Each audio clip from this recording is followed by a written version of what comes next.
Gentlemen, welcome back to another episode of Skirts and Stockings. Take a shot every time I want to be sexually harassed.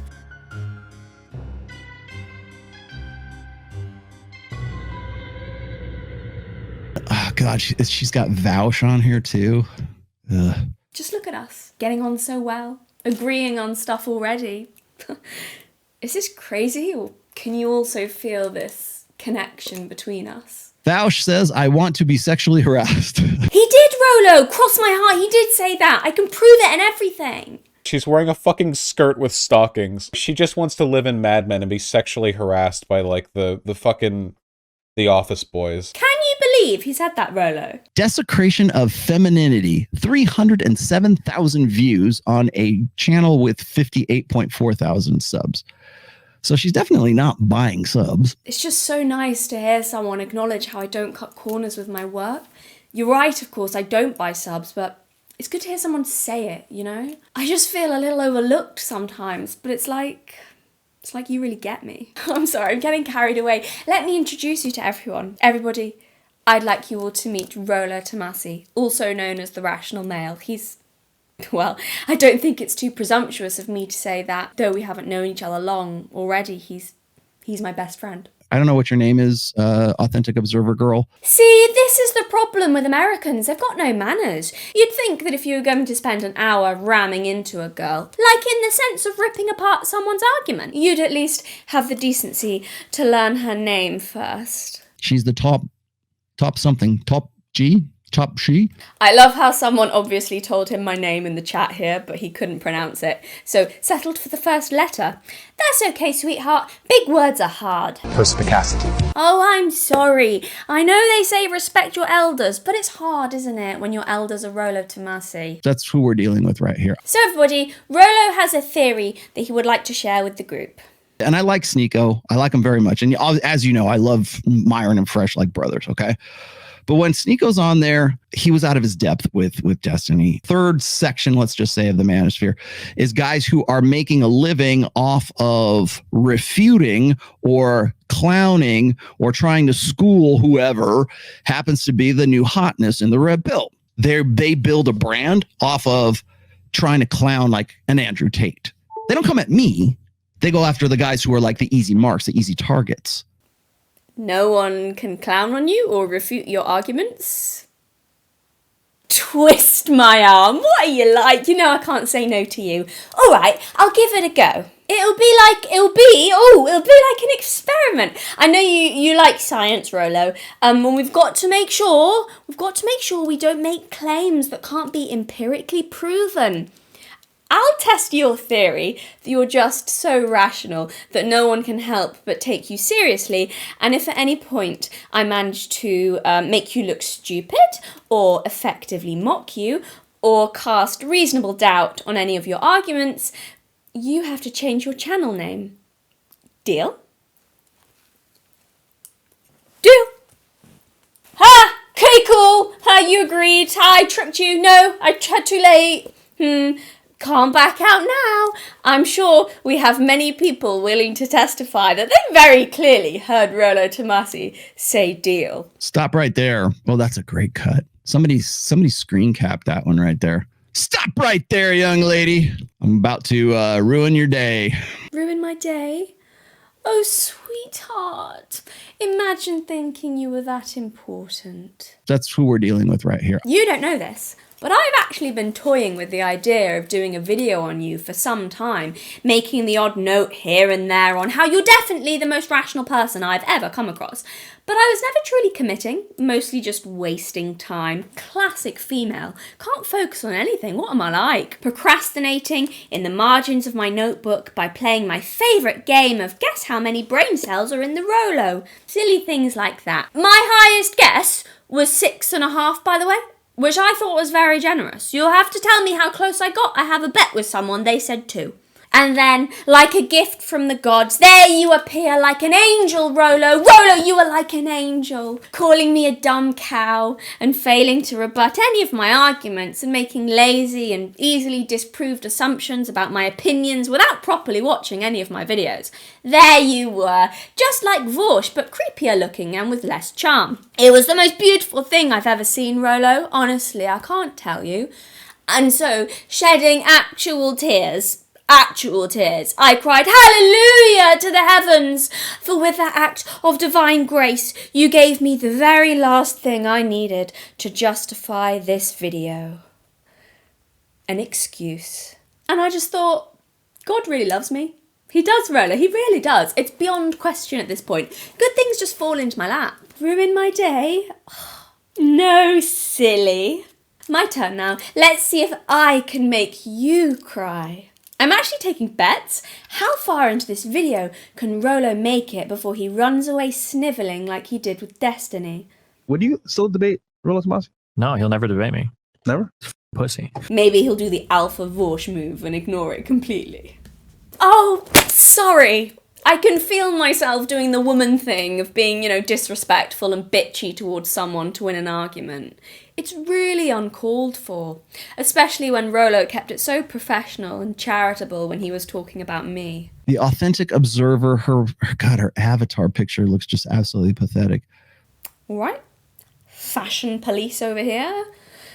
Bit catty, if I'm honest. Oh, I'm sorry, I'm doing it again, aren't I? I know you're only saying it because you're my best friend and you care, Rollo. It's just hard for me to hear constructive criticism because I have the fragile vanity of a woman. What can I say? Vain. Not like you. We can't all be as cool as you, Rollo, with your sunglasses, and what I can only assume is a contemplative yet intense look into the distance, striking the perfect balance between wistful and steely, like a lone ranger from the American plains, a philosopher cowboy, a man who goes it alone and takes no shit from anyone, a tough-talking yet warm-hearted hero, a John Wayne for the modern man, a figure both romantic yet also gritty and realistic. The guy who says it how it is and don't sugarcoat the truth. No. I like it, Rollo. I like it. It's good. It says, I'm an intellectual, but also an anti-hero. Very sexy. Like an advert for cologne for outlaws or something. I think it's fabulous, darling. There's so many of them. Strike a pose. You work it, girl. Yeah, just take the picture while I look this way. Yeah. Like I can't see the camera. Candid. Whoa, someone get Christian Dior on the phone. Move over Johnny Depp. There's a new Face of Men's fragrance on the block. Is that a puka shell necklace, Rollo? No way, that's a puka shell necklace. And a Johnny Cash t-shirt. Oh, he's so cool. This one is my favourite. The grubby little slippers and the leg against the wall, like a kid waiting for mum to come pick him up from an after-school activity. I don't know why you're embarrassed about this, Rollo. It's so manly. Can't believe you didn't like my picture, though. You say pathetic. I say alluring. I was going for siren at the water's edge trying to seduce a roving gypsy. Many men have told me that the raw sex appeal of this image transcends the physical realm and becomes something spiritual, like a sort of communion with God, not that I want to put it too grandly. And you're seriously saying you don't get any of that from my profile picture, Rollo? I think you'll find, my good sir, that at least one man has seen this image and immediately concluded that I want to be sexually harassed. So, if that's not sending the right message, I don't know what is. No, but it's fair game though, isn't it? I mean, if you're cocky enough to have a go at my joke photo for being pathetic, while you also have an entire photo shoot of I'm posing for the cover of a geriatric cowboy romance novel going on, not being funny, but you are just intentionally baiting me at that point. You didn't really think I was going to let that one slide, did you? I don't have that level of self-control, Rollo. If it looks like a wanker and talks like a wanker and dresses like a wanker and does a wanky photo shoot like a wanker, I am absolutely going to do a long-form video pointing out the type, extent and depth of said wankery. So, I'll tell you how this is going to work. In your video, you were shockingly unfair and uncharitable in your interpretation of my arguments and my character. But because I'm a better person than you, I'm going to offer you a level of courtesy you did not show me. Here are the rules. I won't lie about you or intentionally misinterpret what you're saying, unless it's a joke, of course, but that's okay. You like jokes, Rollo. We can't put rules on jokes. But what I will do is spend a big chunk of this video mocking you. Hang on there, Rollo. Slow down there, lad. No, you got excited there. Almost wet yourself when I said that. Let's not let that allow you to pretend that I'm resorting to personal attacks because I'm a classic female who doesn't have any valid points. I know you're a sneaky little bastard like that. I have some serious criticisms, and if you are going to respond, don't you dare ignore them in favour of focusing on silly jokes I made and taking them seriously, like you've already done here, you fucking weasel. I've just got to give the people what they want and add some entertainment value alongside the intellectualism. You know what they say about a spoonful of sugar helping the medicine go down. Well, that. And also, not to victim blame here, but you did literally ask for it by bragging to the heavens about how impossible it was to mock you. And how's a girl supposed to resist a juicy little temptation like that? As irresistible as a ripe apple. I hope you're picking up on all this religious symbolism I'm using, Rollo. It's for your benefit. The more of your content I watch, the more I realise that, despite all your insistence to the contrary, you're a man of faith. I know a little something about men of faith. I went to a Catholic school attached to a monastery. We had prayer twice a day and mass every Sunday. Yet I never, in all my time there, came across a monk even half as fanatical in their religious zealotry as priestly Father Rollo. He's Oliver Cromwell, if Cromwell was twice as religious and 3 times as miserable. Oh, I'm sorry. I know I made a similar comparison with Vorsh, but how am I supposed to resist that accusation with Rollo? He looks like the sodding witchfinder general! Long grey hair, disdain for women, face like a slapped arse. Just look at him! Am I wrong, though? Am I wrong? That's 2 so far. Maybe I'm the finder for the witchfinders. No, Rollo had a go at me first. Does that make me the witch? I do spend lots of time in the woods, but my house is not made out of gingerbread, and I feel like that's a requirement. And also, I have never roasted and eaten a child because I am not Hillary Clinton. Though, on the other hand, I did get a premonition Rollo would come after me. It's funny that, isn't it? Just a feeling. And then 3 days later, I got a message saying, Tomassi reacted to you. And I thought, God damn it, women's intuition right again. No, wait! No, don't burn me, Rollo. I don't really believe in women's intuition. I denounce it, Rollo. I spit in the face of feelings. Puh. See? I don't believe in them. No, I want to be rational just like you. Please teach me to overcome my inferior feminine nature. It's so difficult being a slave to the cruel and capricious whims of my menstrual cycle. I'm laughing, then I'm crying, then I can't stop staring at babies, and then out of nowhere, bang! The urge to eat chocolate. It's hell! Been trapped in here, Rollo! Please, you've got to help me! There's got to be logic in here somewhere! I want to be optimistic. I really want to say, well, we can teach women to be more rational. We can teach women to do these. And I'm not saying you can't, because you can teach women how to code. You can teach women to do higher math. Teach women maths, Rollo? Oh no, I'm not sure about that. That sounds like a very dangerous modern idea.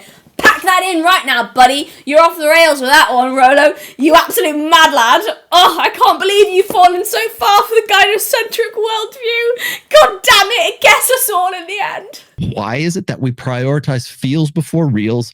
Because we live in a gynocentric social order. There's too much estrogen in my brain, Rollo. It might be too late for me. I can't believe you actually think I'd be able to do maths in this condition. Oh, stop. You're silly. You're silly. I love you. I love you. Oh, you do make me chuckle. Now, being an irrational and also a young female, I know you won't take anything I have to say seriously because, after all, compared to your experience and wisdom, what the fuck do I know? So to assist me, I wanted the opinion of an older guy, just to see if his experience aligns with your worldview. I found one who was raised by a load of women. He's been happily married to a woman for over 25 years, he has a son and 3 daughters, and so his experience raising both males and females. He's also employed women and men and worked alongside both for decades, and he's actually a little bit older than you, Rollo. Not much, just a few years. Yes, I did my research. So after over half a century of successful relationships with women in both a professional and personal setting, including raising 3 of them to adulthood, no one could accuse this guy of being naive to the world or to the nature of the fairer sex. He hasn't done years of research like you, Rollo, because he's not a fucking nerd, but he's had years of practical experience, done his time in the trenches, I suppose we could say. He's a cool guy, you'll like him, and I'm curious about what he thinks of some of your conclusions. Father, introduce yourself. What the hell is the Manosphere? So basically... Fat round men. Oh my god, that's such a bad dad joke. Is it? Welcome back to the channel, everyone. I'm Galatea, and this is Acis, my dearly departed. And today we have a special Halloween-themed video. Let's hope I haven't shot myself in the foot with that, and I actually managed to get it out before Halloween. And no, it's not because Rollo looks like a ghoul. That's so mean. I can't believe you guys said that. You hurt his feelings. It's because today's theme is witches, witchfinders, and the scandalously sinful nature of women. Spooky. Speaking of scandal, first Vorsh, now Rollo. Gracious, what is with me and American men? I'm going to develop a reputation, and you wouldn't ruin a lady's reputation now, would you, Rollo? No. Reputation destruction is a feminine behaviour. I know that you have personally expressed a dislike of gossip, slander, and baseless accusations that some women use as weapons to destroy a man, and I'd agree with you, that's a terrible thing to do to a person. Innocent until proven guilty. I'm sure we can all agree on that. It would be the rational position. Surely, Rollo, a man of your noble convictions would never do something like... Oh, I'm just thinking out loud here. Post a clip to your own channel of you having a civil, if slightly tense, conversation with Mikhaila Peterson, face to face after she was gracious enough to invite you on her podcast, even after you'd been publicly bitching about her for months. You wouldn't do that and then turn around after that conversation and pin and heart beneath that video a comment by someone that accused her of having Munchausen's by proxy and trying to kill her own parents so she could take over Jordan's business. Oh wait, what's this? So both her parents were mysteriously hospitalised at the same time. In both cases, doctors couldn't say exactly what happened after she started feeding them her special diet. Jordan told Rogan he didn't want to try her diet, but she pressured him to do it for just a month at first. Then he got sick for a month because of some apple cider, which seems impossible with non-poisoned cider. Sam Harris got sick from the same cider, and he wasn't on the diet, so it wasn't because of how the diet made us more sensitive to chemicals. Anyway, it's the craziest thing. She took over her dad's $1 million online business and social media accounts while he was disappeared in Russia for a year. She started selling lobster neckties and putting lots of extra ads on his old lectures that never had them before. Then she started making her own videos on his channel, and when he came back, he didn't make any videos without her in them. He also started recording straight-up advertisements, which he had never done before. Now she has her own channel and hangs out with Matthew McConaughey after she divorced her husband. Anyway, it's nothing like Munchausen syndrome, where someone benefits from faking an illness. In an unrelated story, Jordan says he would pay her to take medicine when she was a child. So I read that and I thought, no, that comment can't be implying what I think it is. There's no way Rollo would be so unprofessional to pin and heart a comment like that if it's saying what it seems to be saying. But don't worry, in the replies to this post, the original commenter clarified what he, yes, I think it's a he, meant, and left no doubt as to the meaning of this post. You don't have an issue if a person poisons someone and steals his life. Why don't you care? So I didn't have to dig to find this. I came across this accidentally a while ago, while I was delving down the rabbit hole of red pill stuff, back when I'd heard from a couple of people that you, Rollo, were supposed to be fair-minded and rational. This was one of the first things that tipped me off to the fact that you probably weren't. I was genuinely gobsmacked when I saw this. I had to check several times to make sure it was your channel, and it seems to be. This is your clips channel, am I correct, Rollo? This is so nutty and unprofessional. I'm still not certain this channel is yours, and if it's not, I can only sincerely apologise. But it seems to be. You've got links to it on your main channel, so if it's a fan channel, maybe either have a word or stop condoning it because it's not a good look. It's absolutely pathetic. So do we think that maybe the Mikhaila Peterson obsession has gotten a little out of hand? It's one thing making countless videos about her personal life and how she's a terrible mother and a typical modern woman and speculating about whether her and Andrew Tate ever shagged, but this is another level of wild. Stop it. Get some help. That's a deliberate choice, can I just point out, to pin and heart it, so everyone can not just see it, but see your support of the theory or idea, and after actually talking to the girl face to face as well. Is this what passes for rational and masculine behaviour these days? You know you love me. XOXO. Gossip Girl. I don't know, am I nuts or is this an insane thing to do? I just saw this and thought it was absolutely insane. But maybe this is seen as totally reasonable and I'm way overreacting. I don't know, but this seems kind of wild to me. This is more than gossip about how someone behaved or what you think of how they've treated people. I feel like this crosses a line, or at least certainly if you brand yourself as more than a gossip channel.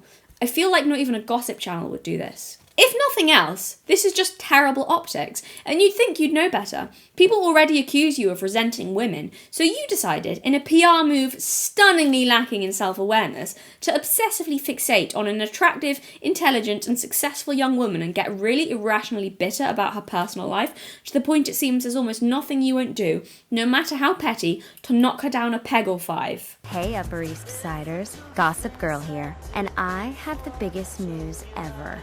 Was it only a year ago our it girl mysteriously disappeared for, quote, boarding school? And you wonder why people have accused you of fancying her. Jesus. Because whether it's true or not, that's how it looks. It looks like a case of sour grapes, to be totally honest. Yes, Rollo, she is very pretty, too young for you, likely more intelligent, certainly more successful, in every way out of your league, but still, show some decorum and maintain your dignity, because this is just embarrassing. What's it like down there in the gutter, Tomassi? Send me a postcard once you lift your head up from the filth for long enough. I've always wondered what it would be like to sink as low as you. I try to keep things in as academic a style as possible. Yeah, so if it's not already obvious, Rollo is what happens when you let jealousy and bitterness eat you alive. Envy, it has been said, is a littleness of soul. If you're gonna paraphrase the red pill, Stephen, at least get me on your show. At least let me clarify things for you, please. These guys, what kills me is, goddamn well, these guys know who I am. They know, say my name. They know who I am. Chris Williamson knows who I am. Steven Crowder knows who I am. Tim Pool goddamn well knows who I am. Yeah, Chris Williamson, say his name. Say my name. Steven Crowder, say his name. Say my name. Tim Pool, say his name. Say my name. You know goddamn well who Rollo Tomassi is. Goddamn well knows who I am. Yet he never gets the call. I never get the call. It's literally killing him. These guys, kills me. No, but come on, if you please actually just invite Rollo on your show so we can stop crying about it all over the internet. You don't want the source. You don't want somebody who's on there who's actually going to take you to the woodshed. Because when I look at Destiny and I look at Sneeko and I look at but no one took Destiny to the woodshed. And that's what needed to happen. Yeah, but they need to be taken to the woodshed. Abba and Preach needed to be taken to the woodshed. So this makes sense. You're upset people never invite you onto their shows to explain what the real red pill is. Yet when someone like Destiny agrees to give you that opportunity, you then don't want to talk to him. Question being, do you actually want a solution and to be able to explain your position? Or do you just enjoy whining about how no one listens to you and feeling sorry for yourself, casting yourself as some hard-done-by martyr? It's like you want to have something to be resentful about. Have you actually asked Abba and Preach if you can talk to them, or do you just like complaining about how they don't see things the right way? If you really believe in your philosophy and think it can save men, why not do everything you can to spread the good word of the gospel? Dear Abba and Preach, may you please come on my channel so I can take you to the woodshed. Love, Rollo. I have no idea why they'd ever refuse if you put it like that. I will give Destiny his props. He definitely outclassed Sneeko. He wouldn't outclass me, probably wouldn't outclass Myron, but I think a ham sandwich could outclass Myron. Right, so if you're so certain Destiny couldn't outclass you, prove it. He wants to debate you. You bragged about how you'd destroy him, so do it. You wanted the opportunity, now follow through. If you want to prove a point, you can't just look at one data set. You have to look at the correlates of it. Sorry, that's me being Mr. Analytical, and it's not going to get you laid on Fresh and Fit. You're not going to make any friends with this shit on Fresh and Fit. All right? Girls aren't going to dig you. Oh, God, that was awkward. I feel like we shouldn't have seen that. I don't think you wanted us to see that, Rollo. That pained laugh at the end as well. Oof. I feel a bit like I've just walked in on a grown man crying or masturbating or both at the same time. That felt a little too personal. There was some real feeling in that. Girls aren't going to dig you.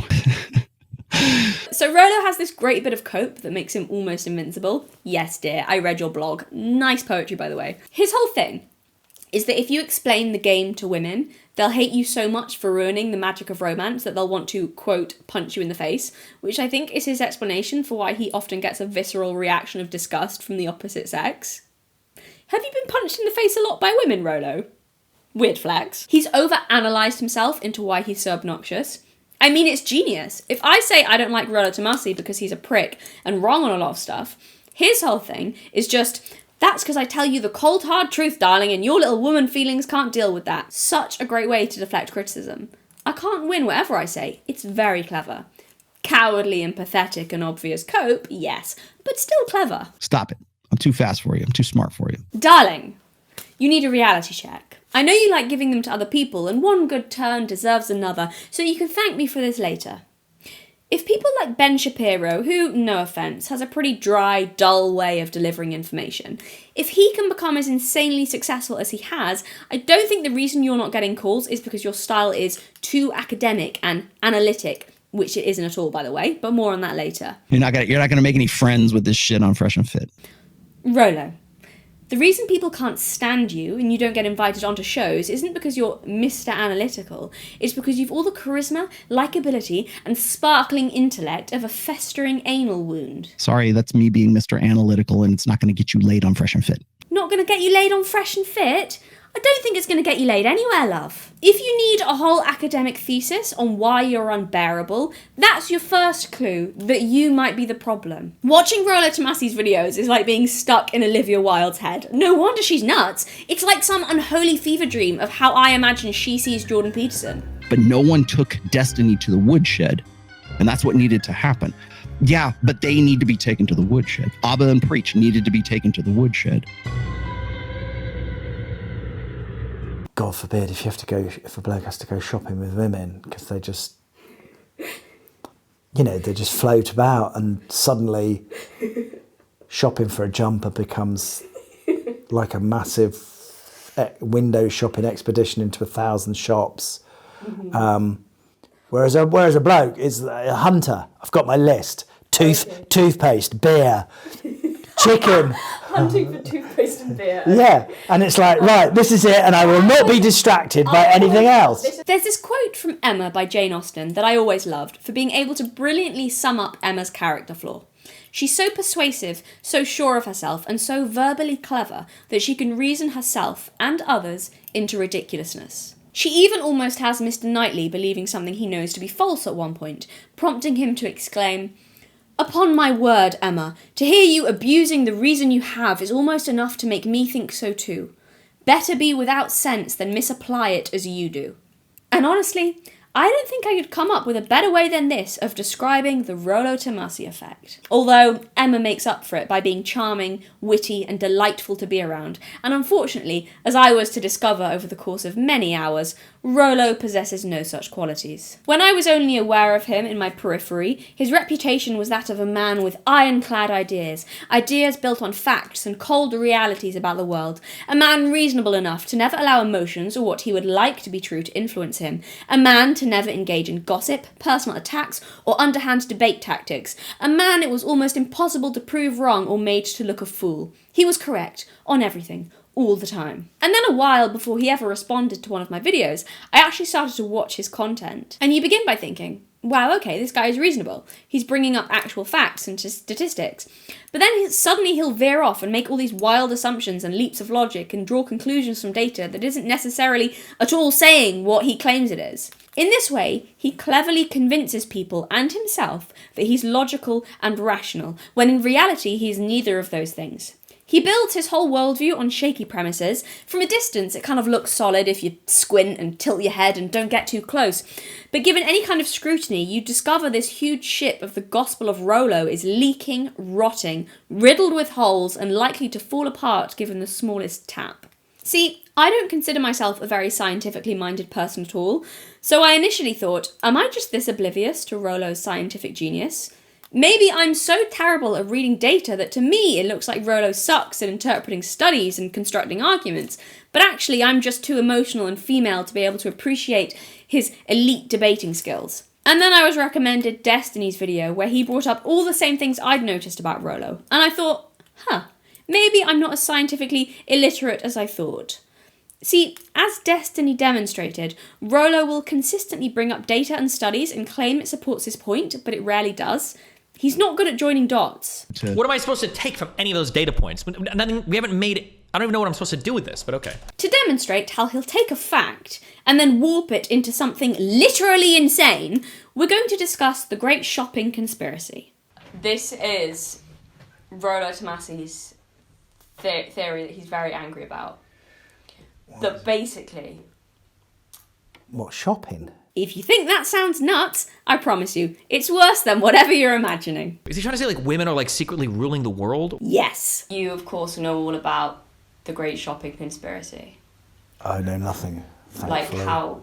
how women are secretly running the world through shopping. Well, they probably are. I'll be going off Destiny's video on Rollo for this. Firstly, because this example is too insanely perfect not to use. And secondly, Destiny already made some great points, so why make things harder than they need to be for myself? That 91% of new homes purchases by women account for 91% of new homes. 66% of PCs, personal computers. Vacations, 92%. Bank accounts, 89%. I wish I could dig into his brain now. I want to know what he means. Does he think that like 91% of all the new homes are being bought by single women? Women are buying up all the 3090 Ti's? You thought those are being lost to Ethereum and crypto miners? Wrong. It's fucking women buying them up to beat us in esports. Like 81% of things being bought. Like what is the context of this? He also points out things I wouldn't catch because I'm not good with data. He demonstrates Rollo's flaws in this area far better than I could. In short, the main reason I'm using Destiny's video is because I'm a classic parasitic female who'll steal the work of a hardworking man and use it for my own purposes. Bitches, am I right? So just to clear things up, this will be me commenting on Destiny's video, reacting to Rollo, reacting to Destiny, reacting to Rollo. Confused? Don't be. Confusion is for women. To sum up Rollo's argument, and we've got to cut through this fairly quickly, I'll link Destiny's full video below so you can see for yourselves if Rollo's longer point makes more sense and is less insane. Spoiler, it isn't. But to sum it up, the fact that women control most of a family's wealth, meaning they do most of the shopping, which is a true fact, so that's the fact.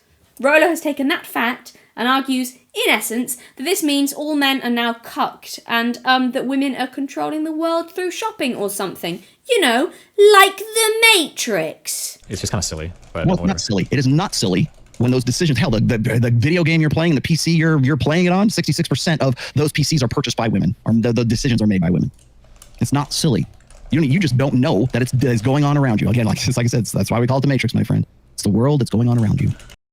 I can't watch the rest of this. Now this feels like bullying. The obvious counter to this, as Destiny points out, is that if women are controlling a family's wealth, they'll be shopping for the family. It's not like they're spending it all on themselves. Over the course of a family's history, women will control 90% of that family's wealth. Okay, I mean, like, sure, maybe, but all of this is like presented in like kind of a weird way. Like, if the woman is the one that, and I think this is generally true, women are generally the ones that do the home shopping, the shopping. So I mean, like in a way, they kind of quote unquote control the wealth, but it's a little bit misleading. They're not the ones earning the money. They're shopping to like pay for the family. Right? It's not like women are getting all the like 80-90% of the wealth and then buying like Gucci bags. I mean, I guess maybe some are. Okay, that's fundamentally false. Yes, saying women aren't spending their family's money on Gucci is fundamentally false, and he has an infographic to prove it. I got stats here.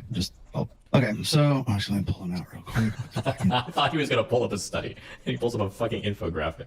But okay, dude, let's see what we got. Now, I'm glad Destiny pulled him up on this because, as I've said, I'm not very scientifically minded or data literate. I believe in ghosts and angels and stuff. But here, Destiny follows up on Rollo's data presented, and it takes him down a rabbit hole of old articles and out-of-use websites to finally get to the source of those numbers, a book about women's spending habits from years ago. All those sources are right there on the bottom. You can see. Yeah, we went after one of them. Okay, if you want to see. We went down the rabbit hole. I doubt Rollo has checked how reliable those figures are. I'd be shocked if he knew they even came from that book for a start. This is a little bit of a cheap shot. No, this guy's old, actually. If this guy's actually written books, I'll take this shot. When you're pulling up tweets and infographics, it's not, maybe this isn't fair to say, but it makes me wonder how you do research.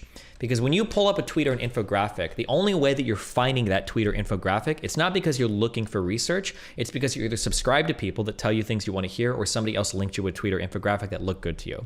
I'm only attacking him for it because one, he's older and he should know better, and two, apparently he's written books, so he should know better if we're doing good research. So, great research from the rational king of the Manosphere. Yep. Yeah, that is true too. He calls himself data-driven. And he says his brand is the rational male, and he's got like a whole list of logical fallacies. You should probably be a tad more fluent when it comes to bringing up and citing research. The thing is, Rollo has taken a true fact and drawn a conclusion that doesn't necessarily follow. The fact is that in the US, and probably many other places, men do most of the earning and women do most of the spending. Rollo has decided to take this fact and use it to fuel his irrational bitterness towards women. Look, men, while you're out there earning, these lazy, entitled women are just spending all your money. They're controlling society, and this is proof of just how much the gynocentric world order and feminism is screwing you over. Problem with this argument, just because they spend more does not prove that women have more power than men. I don't care about who's earning the money. I care about who's spending the money. Bullshit!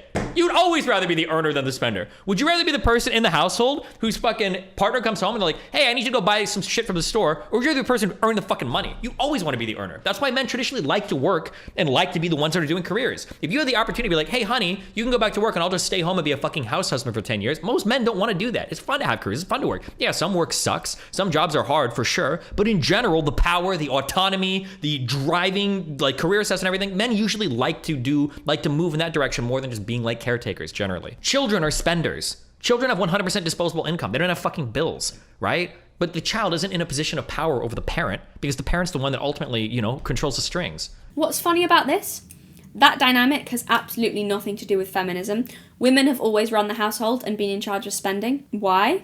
Because unlike how Rollo is trying to present it, like this is an example of women cucking their men, being in charge of household spending is not a fun privilege. It's a responsibility, and is one that, if a man is out working all the time, he probably doesn't want to do. Because women oftentimes have more free time than men to do the shopping, right? If you're a man, and if you've ever worked traditional hours, going out during the day kind of fucking sucks. Because when you're a man, if you're working a 9 to 5 and you come home at 5, fucking the bank is closed. Some stores will close at like 6, 7, or 8. Depends on how late you get off. It can kind of suck. Yeah, your wife is usually the one that she'll take the kid, she'll drive you, she'll go buy shit or whatever. That's not surprising at all to me. And if you're working a 9 to 5, or if you're doing 8 to 6, if you've got some bullshit work schedule, you're working a ton, fuck, after you get off work as a guy, sometimes you don't want to fucking go shopping afterwards. You don't want to get home and it's like, we need to go to the store and buy this. And then it's like, fucking Christ. Like, can you pick it up like tomorrow when I'm working? Like, can you do it tomorrow afternoon or whatever? Get like your mom or whatever to look after the kid and go like that's not that surprising, and it shouldn't even be that shocking, and it's not even a bad thing. That's fine. If somebody else is controlling the wealth and that they're spending it because you're earning it, you're probably too tired from earning it to go out and buy like family related things, like a computer for the household. God, it's not like I want to waste time on especially at a weekend, buggering around, traveling to the shops, and God, I could think of a lot of better things I could be doing with my time. The way that it's being put here, it almost makes it sound like the guy is out slaving away, earning all of his income, and then the woman's like, oh, cool, thanks. This is some good money for my Prada that I'm about to go get. Like, that's what it makes it sound like. Rollo seems to have the same simplistic understanding of history as the most extreme liberal feminists who think women never had any autonomy until 5 minutes ago. This is what I criticised James Corden's abomination of a Cinderella movie for, by the way. And so many Red Pill dudes also seem to have fallen for the same lie that the only thing women did was stay in the kitchen sewing all throughout history until the 1960s, with no autonomy or influence or say, which I think is incredibly disrespectful to the women of the past and their impact on society. Only unlike the extreme liberal feminists, guys like Rollo see that as a good rather than a bad thing. But you're all just fucking wrong. Women have always been involved in money and business, and they've certainly been in charge of households and household spending. 75% of women identify themselves as primary household shopper. 85%. Who does the grocery shopping? My wife. She owns you, bro. I actually know a couple of guys who refuse to food shop because they think it's a woman's job. I'm not kidding. I think that's pathetic, and you are spoiled babies, please grow up, but they think it's a woman's job and they don't want to do it. Like, they just refuse. Some of them get their female friends to do it as well. Why do you guys do it for them? Anyway, I would actually be shocked if it turned out that it hasn't been women who've bought most of a family's food throughout most of history. This is not a modern development. Fun fact, British women were involved in the abolitionist movement to stop the slave trade, and one of the ways they did this, because they weren't allowed into politics, was by organising and carrying out boycotts of sugar, because they were in charge of household spending. They refused to financially support the trade, and that made a huge difference. Food. 93% of food purchased in the United States is from women. Does he think women are eating 93% of the food? I don't know what he's... Honey, where are you? Oh, I'm at KFC again. Oh, I might buy a house on the way home. 93% of the food in the US, the groceries in the US, is bought by women. How much? 93%. So why is that a problem? Because it's evidence that women are secretly running the world.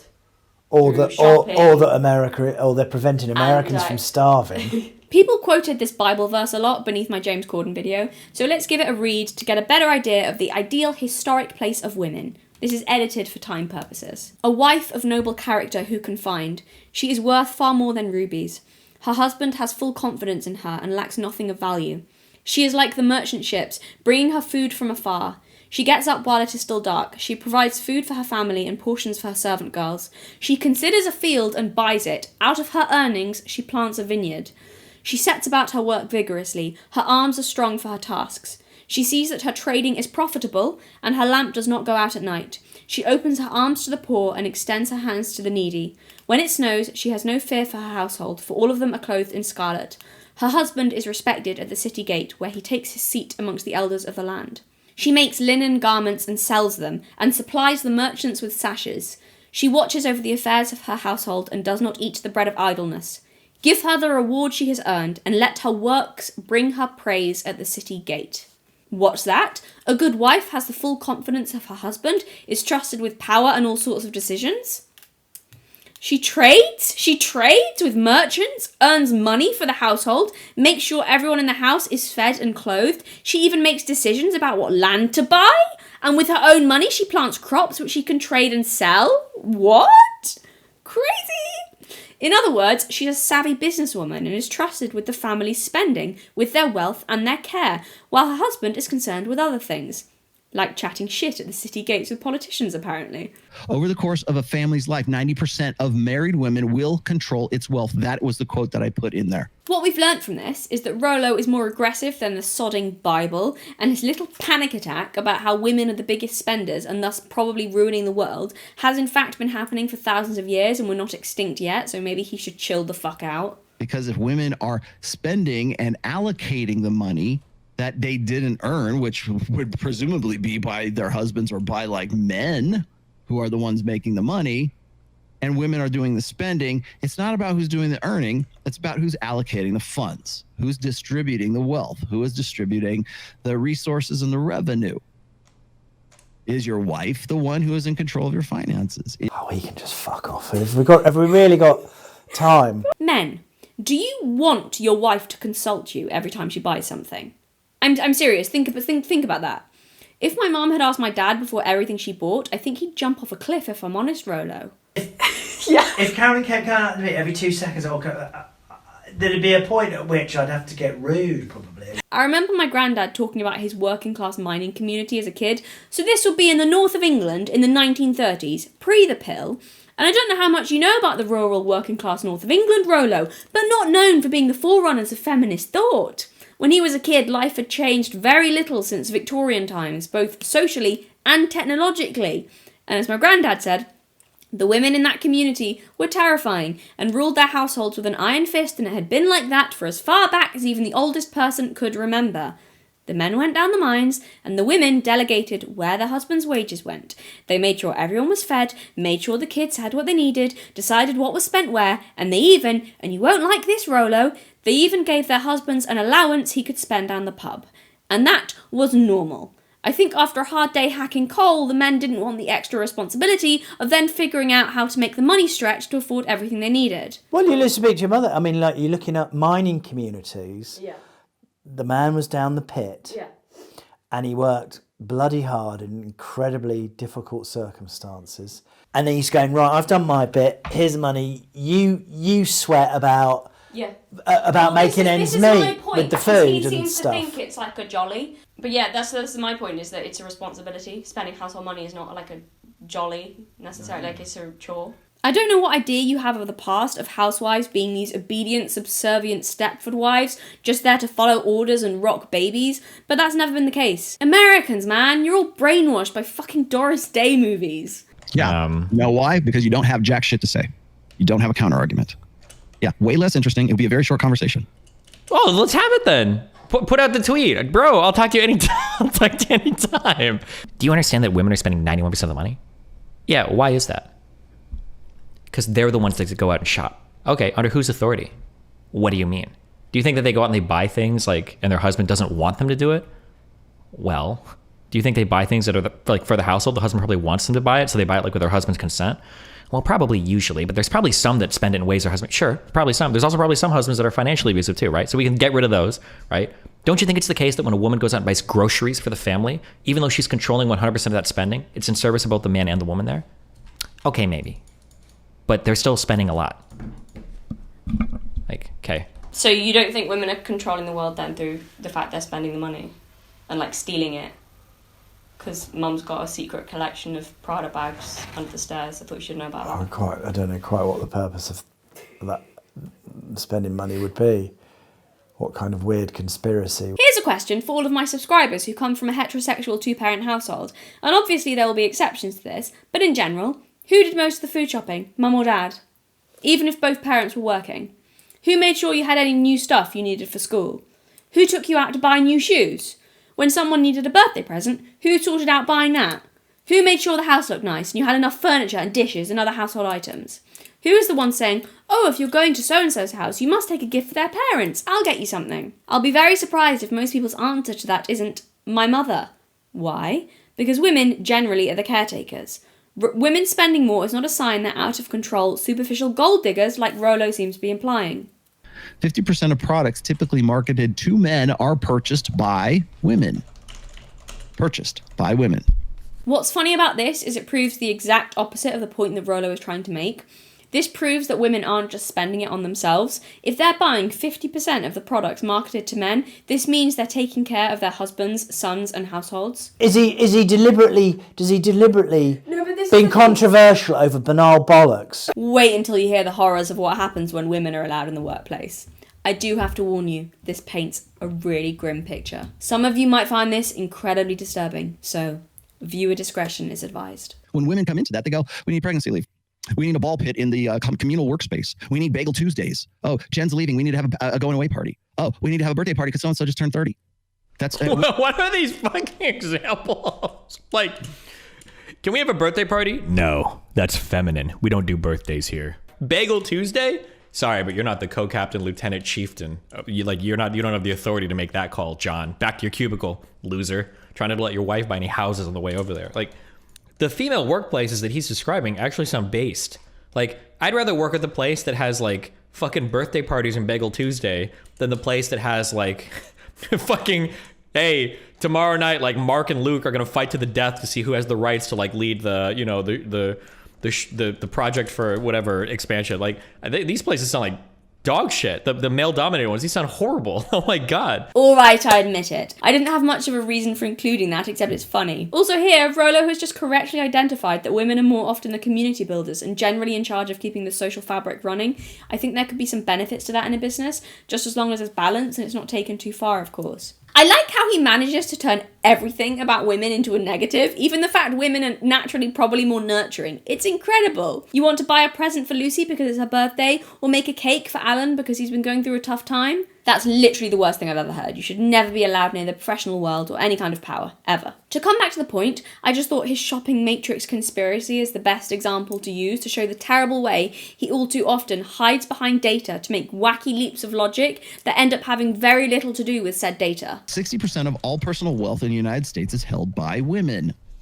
Of all stock ownership in the United States, women control 51%. These are the stats. What do you think that means?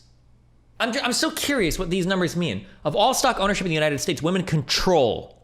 What does control mean? Do you really think that women have 51% of the net worth in the United States? Is that, like, when it comes to stocks? Do you really believe that? You can't be that stupid.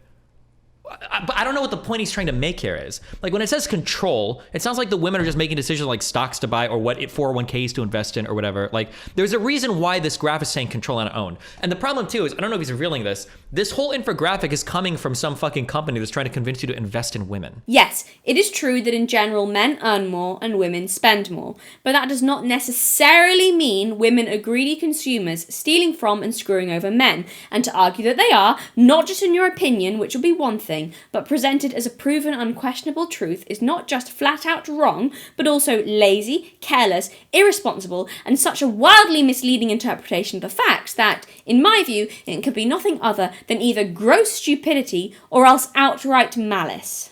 So don't give me this bullshit about, well, we need to make as much money as a man, and it's because of this endemic sexism and the patriarchy. Fuck you. Fuck you, because you're the one spending the money. No, Rollo, fuck you. I'm not pulling this out of my ass. Behold, The calm, unemotional, facts-driven, intelligent, and rational Mr. Rollo Tomassi, our Lord and Saviour, feminism's worst nightmare and destroyer of logical fallacies. What a disappointment he turned out to be. It's happening all around you. That's why they call it the Matrix, my friend. What does he do for a living? Upon my word. Rollo. To hear you abusing the reason you have is almost enough to make me think so too. Better to be without sense altogether than to misapply it as you do.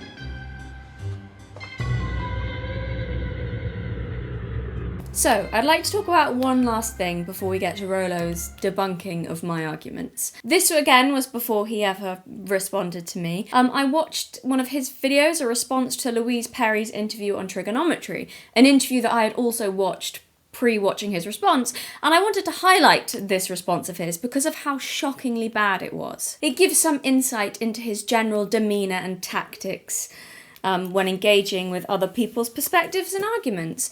So Louise Perry, she's recently written a book coming from a left-wing feminist perspective called The Case Against the Sexual Revolution, and I think every young woman should read her book, genuinely. I think it should be compulsory in schools, to be honest. I think men should read it too. I found it such a human book while at the same time being factual and data-driven in explaining the differences and therefore consequences between male and female sexuality, and I think we'd probably all have a better understanding of each other if everyone read it. She's gotten a lot of shit from people who probably haven't even read it and just saw the title and think she's arguing for sex only after marriage or some repressive Victorian view of sexuality intent on shaming women, which is not at all what the book is like. We're going to talk about Louise Perry. Louise Perry. I'm going to let her explain to you like who she is. She's a feminist who's sort of coming around to thinking differently. She's still a feminist, but now she's a red pill. Can you be a red pill feminist? I very much doubt Louise Perry would consider herself red pill. If your question is, can one be a feminist and yet acknowledge sex differences and biological realities, as she does, of course the answer to that is yes. There's nothing inherently contradictory in caring about women's dignity, freedom, voice, and equality of opportunity, and also acknowledging that men and women are different. That's a totally reasonable stance. Of course, as we've discovered, Rollo is allergic to reasonable stances, so now he's going to totally misrepresent her position. I mean, I guess the point that I'm coming at this that makes it particularly a feminist argument is I think that male restraint is the really important thing, which no one wants to hear. Well, actually, I mean, I'll be honest with you. I've sort of, certainly in terms of me growing up, the idea that men have to restrain themselves, particularly in relation to women. Yeah. I mean, as part of the trad sort of way of thinking, you know, that is, you know, you don't hit girls, for example, right? Yeah. Because we can be as equal as we want, but there's certain things that we respect about each other's differences that we don't treat each other exactly the same and everything. Right. You know what I mean? And there's other things that you do with women that you don't do with men and vice versa. What this guy, I don't even know. What's the guy's name? Who even knows? Right. He does make a valid point here, okay? But he's making, I don't think he realizes the point he's making. Is that women want old order chivalry. They want old order restraint. They want old men to be still be men, but they want them on their terms. That's why. Well, we want, don't hit a girl. Don't, you know, it was equal rights and equal lefts, right? It's 1970s feminism. Oh, it's all about equality and we need men to be more restrained. No, this is a common argument that foolish feminists believe. Okay. Feminism would work if men were just more cooperative. If men could just find fat chicks arousing, then feminism would work. If men could just like stay, you know, I want to have sex, but I'm not going to. I'm going to restrain myself. I'm no fap, right? If they would just restrain themselves, if they would just have more self-control, then feminism would work.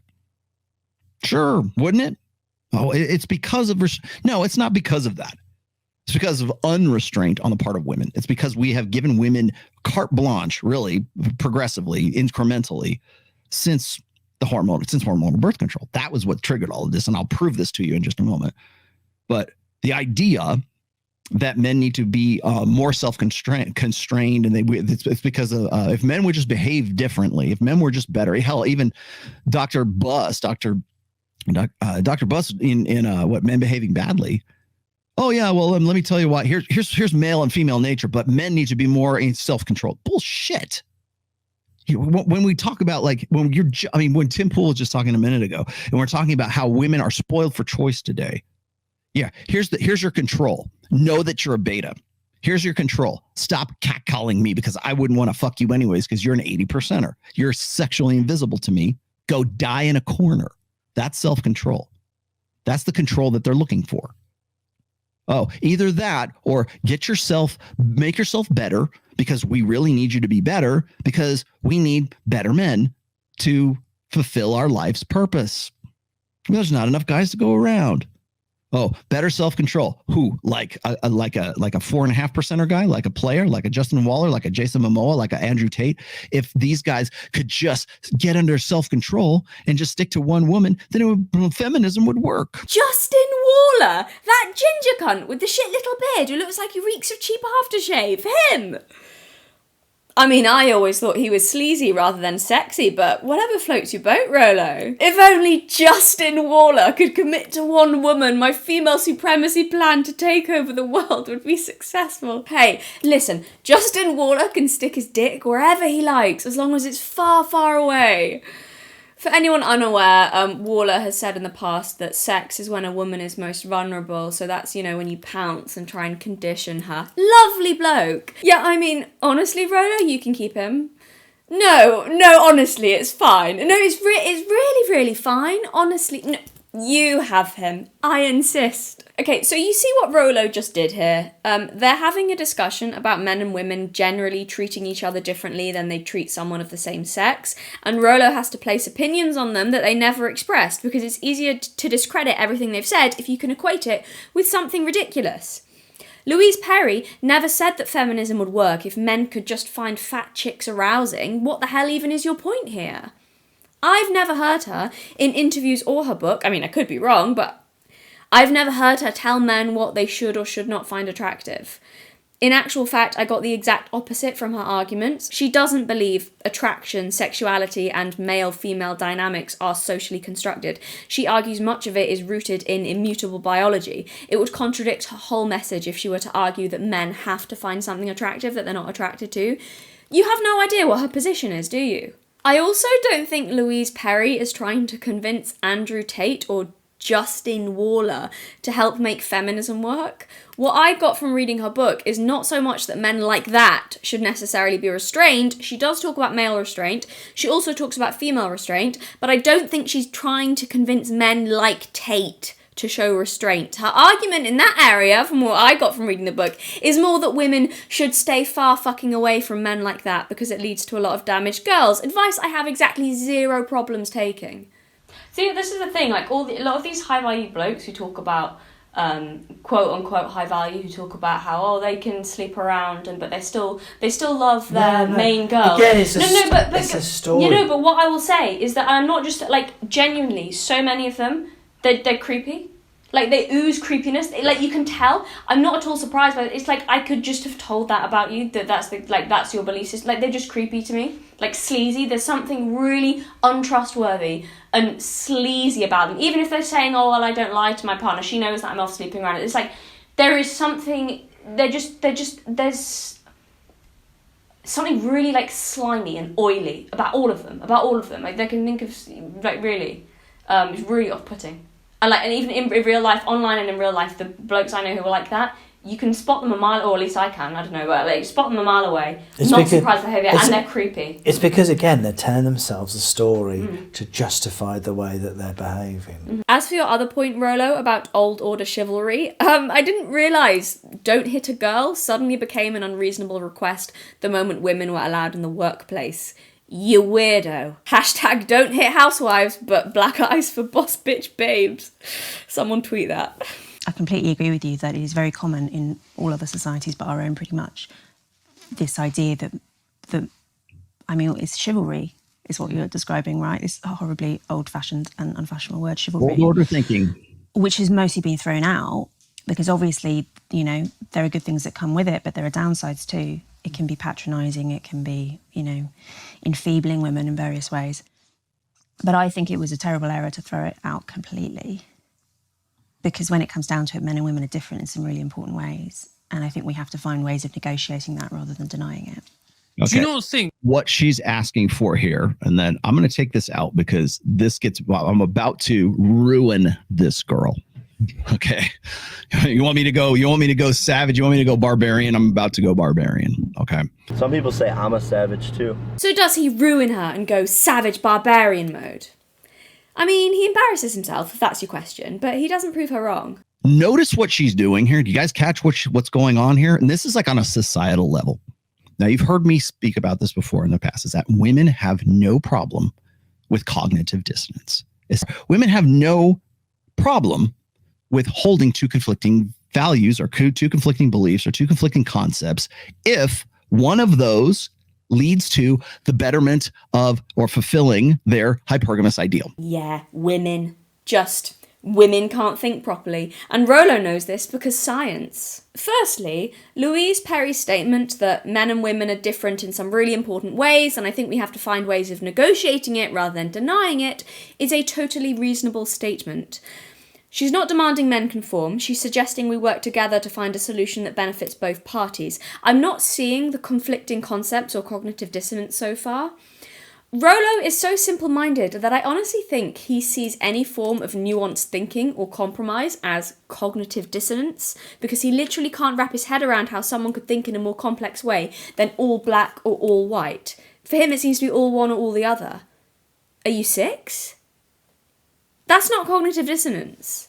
Chivalry. We want the chivalry. We want the doors to be open for us. We want men to man up and protect, provide, and be parentally invested in us unconditionally, whether we're fat, we're not, we're old, whatever. Doesn't make any difference. We still want the benefits of marriage, but we want an equal partner. We don't want you to be the head of the household. We don't want you to defer to your authority, but we want you men to have all the responsibilities of the old order, but none of the authority that was inherent in a patriarchal society. That is why patriarchy is a better way of organizing society than a gynocracy. That's why, because it's only one-sided. Feminism is one-sided. It is female supremacism is what it is. It's a hate movement, but it's also a supremacism movement. Men should fall in line and give us old order stuff when we need it, and new order respect and defer to authority. We want the new order privileges and the old order responsibilities from men, and we need it now, because if we don't, then we're gonna have to deal with these incels. We have to deal with the rise of lonely men. Most of the old order stuff Louise Perry's talking about that you find so outrageous is mainly just her not wanting young girls to be sexually exploited. I don't know, I feel like as a father of a daughter, maybe that's kind of relevant to you, maybe? And by the way, she doesn't put all the blame for that at the foot of men to solve. She sees the solution as a team effort. I've read her book. It's not a female supremacy manifesto. Do you know what one of the main questions that she poses consistently throughout the book is? Quote, "The central feminist question ought not to be, how can we all be free, but rather, how can we best promote the well-being of both men and women, given that these two groups have different sets of interests which are sometimes in tension." She's not demanding that men should just fall in line and give women old order stuff with nothing in return. What a cheap, uncharitable interpretation of her argument. What I see is her coming forward willing to compromise, and you engaging in exactly the sort of behaviour you accused her of. You're demanding that women fall in line, Rollo, just because. She's actually reframing the conversation of feminism to become about how to reconcile and promote the well-being of both men and women. I don't see how any rational individual could take issue with that. But then, you're not a rational individual. Patriarchy was a much better system of organizing society. It's a more naturalistic system, for sure. And in an idealized state, right, you want an idealized feminism where guys will cooperate and make feminism a much better place. Well, here's the thing. In an idealized state of patriarchy, you've got men who are in control, that have authority, they're the head of the household. They're the ones that you defer to, for your life. You trust them with your lives. But there was a balance. Men still had to be responsible, very responsible in a patriarchal society. They had to be. Even if you look at classically patriarchal societies like Muslim societies right now, I hear this from like Abu American all the time. He's got 4 wives, but he's responsible for all 4 of those wives and all the kids that he produces, because that's what the religion says. And there was at least a checks and balances under a patriarchal society, right? You had responsibility as a man to your family, your friends, to everything else, to duty, to country, to tribe, to whatever. You had all this responsibility, but you had a commensurate authority so that you could exercise that fucking responsibility. Yes, Rollo. In Islam, men have authority. Well, this is a fucking can of worms. Thank you for dropping me in this one, mate. Appreciate it. How to phrase this? I don't know if this is the most convincing example you could have used to make your point that men should have total authority because patriarchy is a better system for sure. There are no cases of it being abused or anything. I've never read stories of female children, not women, children, being killed by their male family members because their headscarf slipped. There are literally 0 recorded cases of teenage girls beheaded by their own fathers or brothers because they ran away from forced marriages. You know, because those men have responsibility over their daughters and wives, so by rights they also have total authority over them. There's no way that authority would ever be misused, and this would solve all of the gender problems, and men and women would be happy forever and live happily ever after. The end. Obviously not all before everyone goes crazy, but can we not ignore reality? The point here is that men apparently deserve total authority because they'll never on a large scale abuse it and it's better for everyone. Look, that's objectively not true at all. Clearly. That's the point I'm making. Under patriarchy, the guy has responsibility. He's not untrustworthy. At least the guys that are worthwhile. When men have total power and authority over women in a society, this is the best system. It never happens that those men might prioritize their own needs and desires above all others and totally tread over women and girls in the process. No, that would literally never happen because they will, of course, treat women with old order chivalry. If women would just shut the fuck up and do what they're told, of course. I can think of about 1,500 teenage girls in Rotherham who experienced old order chivalry, Rollo. And you know, I was doubtful at first, but now I'm convinced. The power of Rollo's rationality overwhelmed me, and I've suddenly decided I'm very happy to sacrifice all of my freedoms for old order chivalry. Fucking sign me up. How did that work? Well, the man had authority. He was responsible for his kids, but he had the authority to correct them. He was responsible for his wife, but he had the authority to correct her. To correct her. Why does he say creepy? Why is it so creepy? Do you want to know why guys are creepy? Because those are unworthy men. To correct her.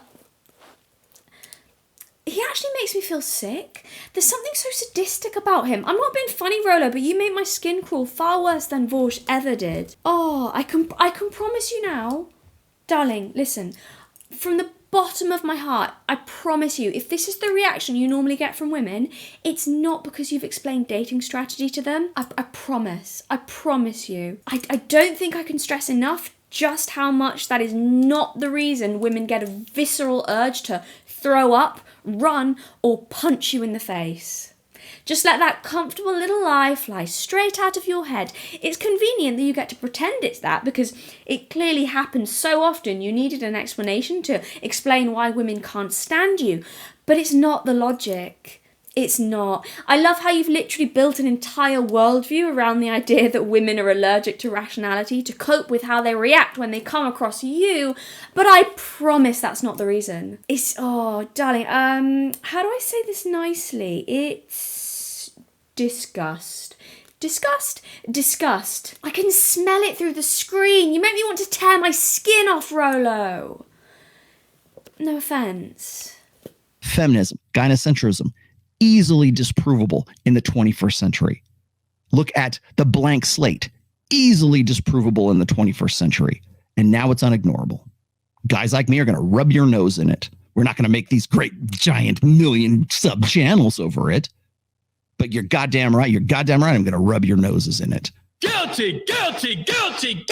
Right. Thank you. I didn't edit that. That is real. He has a guilty sound effect. Like, he's not trying to not seem like the Witchfinder General, is he? They're all women, sir. Strange, isn't it, how much iniquity the Lord vested in the female? What's she guilty of? Well, seeing just how much she's gotten to him, despite being very unoffensive and soft-spoken, considering how angry he is while being unable to raise any actual issues with her arguments, I'm going to have to assume that all she's guilty of is being an attractive young woman on the internet who's more intelligent than he is. Guilty! Burning at the stake for you! We can call it the Mikhaila Peterson effect. Guilty, guilty, guilty, guilty! Right. So that little speech of his did not sound particularly rational or unemotional to me. It sounded bitter and resentful, emotional and vengeful. But tell me again how he has no personal agenda and he's all about the cold, hard facts. You're goddamn right. You're goddamn right. I'm going to rub your noses in it. Look how excited he is at the prospect of women getting screwed over. He's practically getting hard on just the thought. Sadistic, twisted weirdo. Look at the blank slate. Easily disprovable in the 21st century. Also, as I said, Louise Perry doesn't believe in blank slate theory. That's literally the exact opposite of her entire argument. Her entire argument hinges on the fact that men and women are different. One of the chapters in her book is literally called Men and Women Are Different. You've not owned her at all, Rollo. So then he goes off on this massive tangent about how the pill is basically responsible for all of modern feminism, and he talks about it for ages, and he brings up all of these statistics and everything. Those are your stats. What the fuck do you have to say about that? Tell me, bring it. Bring it. I'm happy to discuss this. Calm down, Rollo. I think she'd probably agree with you because you've not actually contradicted any of her points. Rollo does this weird thing where he aggressively agrees with people and thinks that's him winning the argument. He does the same with me. Look forward to that later. He tries to prove I'm wrong by just angrily agreeing with everything I'm saying. It's a bold strategy, Cotton. Let's see if it pays off for him. This is the result of the sexual revolution. Miss Perry, Louise, can I call you Louise? What do you got to say about that? She'd probably say, the results of the sexual revolution, Mr. Tomassi. Rollo, can I call you Rollo? Well, Rollo, what I have to say about that is I'm actually well aware of the results of the sexual revolution because I wrote an entire fucking book about it, which I'm promoting right now on this show, which you would know if you'd bothered to do the slightest bit of actual research, and literally nothing you've said has conflicted with or disproved any of my points. In fact, some of the things you brought up to try and own me, like how essential the birth control pill was in changing gender dynamics in society forever, for example, is something I myself have stressed in this very interview, in fact. But thank you for your academic debunking of my entire worldview. You say you've written books yourself, Rollo. Exactly how shit are those books, considering how much you've just embarrassed yourself with whatever the fuck this little emotionally charged tantrum was? Rational male? Where? I could crush your rationality with my rationality, you pathetic little bitch. Cry harder, lazy shit. Okay. So maybe I've taken some liberties there. Maybe Louise would want to change the odd word here and there before we put that out as the official statement. But I mean, I see nothing wrong with the general sentiment. God, I'm good. I should be in PR or customer services. Hashtag savage barbarian mode. You want me to go savage? You want me to go barbarian? I'm about to go barbarian. Okay. Some people say I'm a savage too.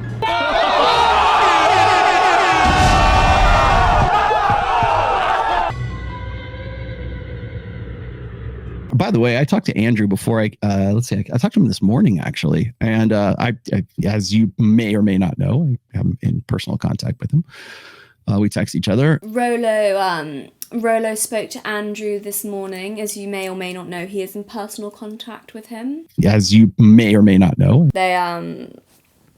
they text each other. We text each other. But it's not a big deal. It's whatever. But it's nothing to write home about. It's nothing that anyone should be making a big deal out of. I talked to Andrew before I talked to him this morning actually. They're on a first name basis. He spoke to Andrew this morning. Anyone seen Andrew Tate's interior design? Tacky. Maybe if he let his girlfriends have more of a say, it would look less shit. It looks like a dude lives there. Yes, that's precisely my point. It just looks like a dude lives there. A very rich dude who is tacky, flashy, and bad at interior decorating. I'm sorry, which part of my statement was incorrect? If the criteria was a guy designing his own place versus another guy designing his own place, was he be shit? Or are the way that women interior decorate, that's the standard, that's the gold standard, that's the benchmark, that's the metric by which we should all play by. What does that come back to, guys? It comes back to the idea that the feminine way to do things is the correct way to do things. The defense rests its case, Your Honor. God, he's such a grumpy little Puritan, isn't he? Rollo has ungenerously decided to pretend my facetious comments should be taken as a very serious statement of female supremacy, because Rollo is a humourless bellend. You have the audacity to sneer at feminists for being oversensitive about all the wild jokes Tate makes, and yet you got upset because I said men can't decorate and also that Andrew Tate was tacky, which he obviously is, by the way. I don't even think Tate would disagree with me there. He makes a 1980s pimp look like the height of understated elegance. The man has no taste, Tomassi. This is not a controversial statement. He's actually so offended that I was mean about his boyfriend's decorating. This is hilarious. What a weird thing to take issue with. Alright, Rollo, if I say that Andrew's interior design is very pretty, will that make you feel better? The backdrop with the lights and the bad chess piece graphic. Yeah. Wow, Andrew. Ooh. The colours are very coloury. No, I can't do it. Rollo, if we're going to be best friends, you're really going to have to work on this. I'm going to try another joke. See if you can spot it this time. You know, just in the same way that you have responsibility over a dog, you also have to have authority over that dog. Mm-hmm. You know, like women. Thank you, Andrew. He's charming. Okay, this statement. Fly me to Romania. Yes. Mission accomplished, boys. We got him! Made you laugh, Rollo. I think I'm growing on you. Absolutely pathetic. So this is another thing you should know about Rollo, and you've got to be kind to him.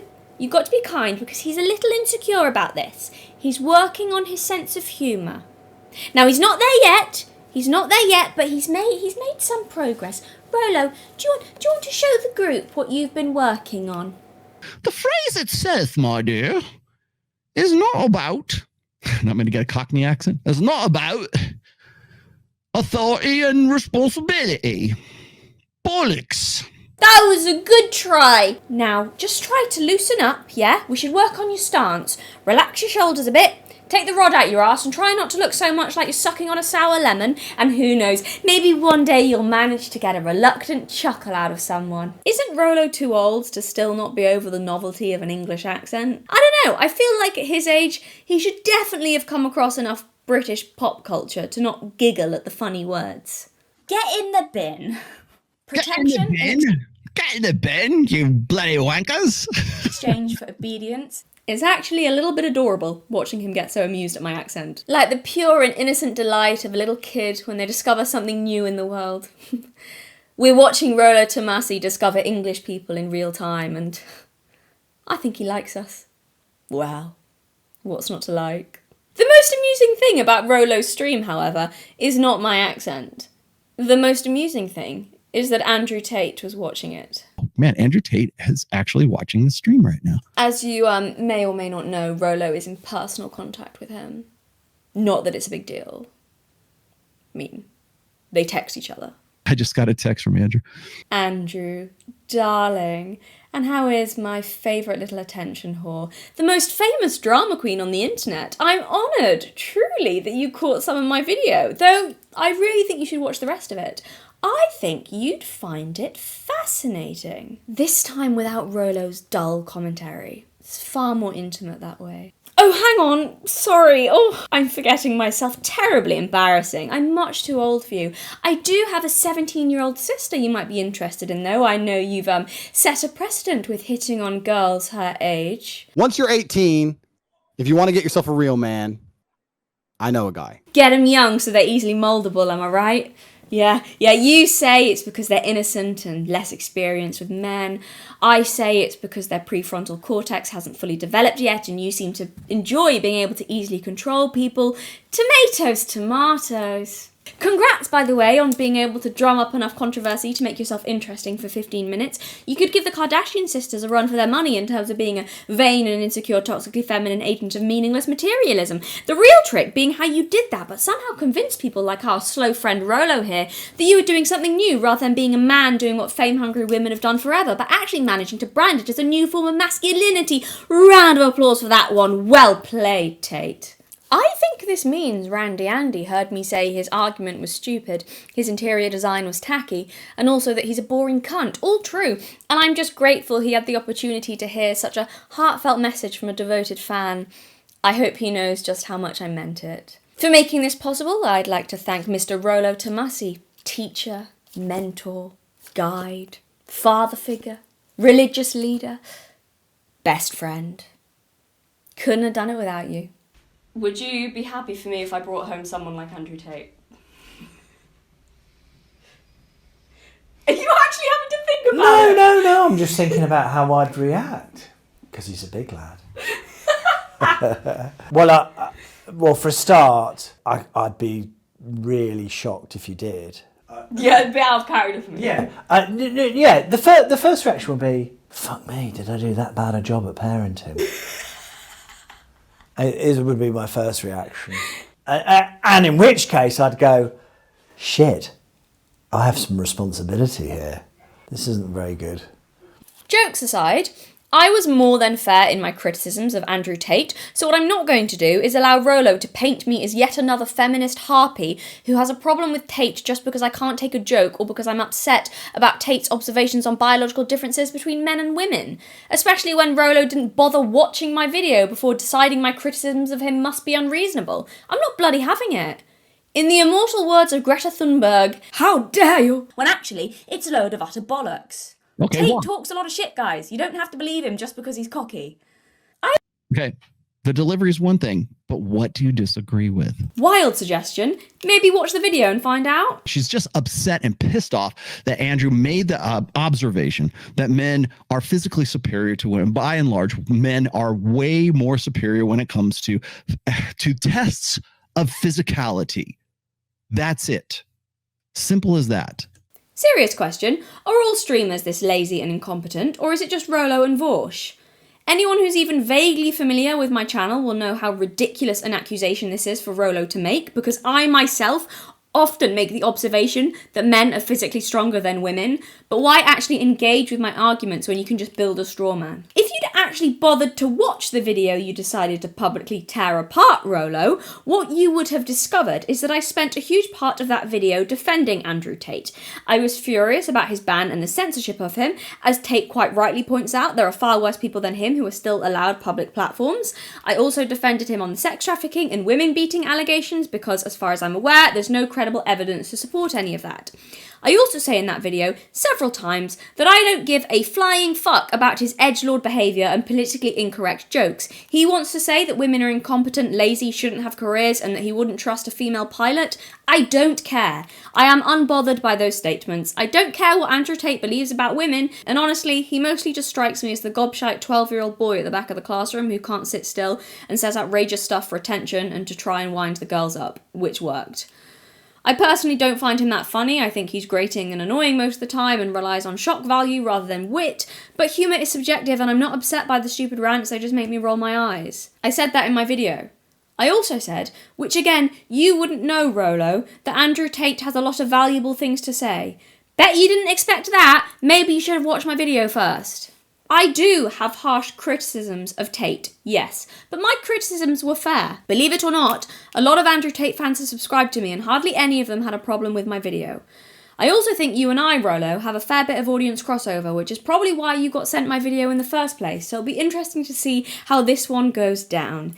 Be fair, boys. Obviously, there was the odd Tate fan who got really frothing mad at me, but the ratio of that video is really good, even after your response to it, Rollo.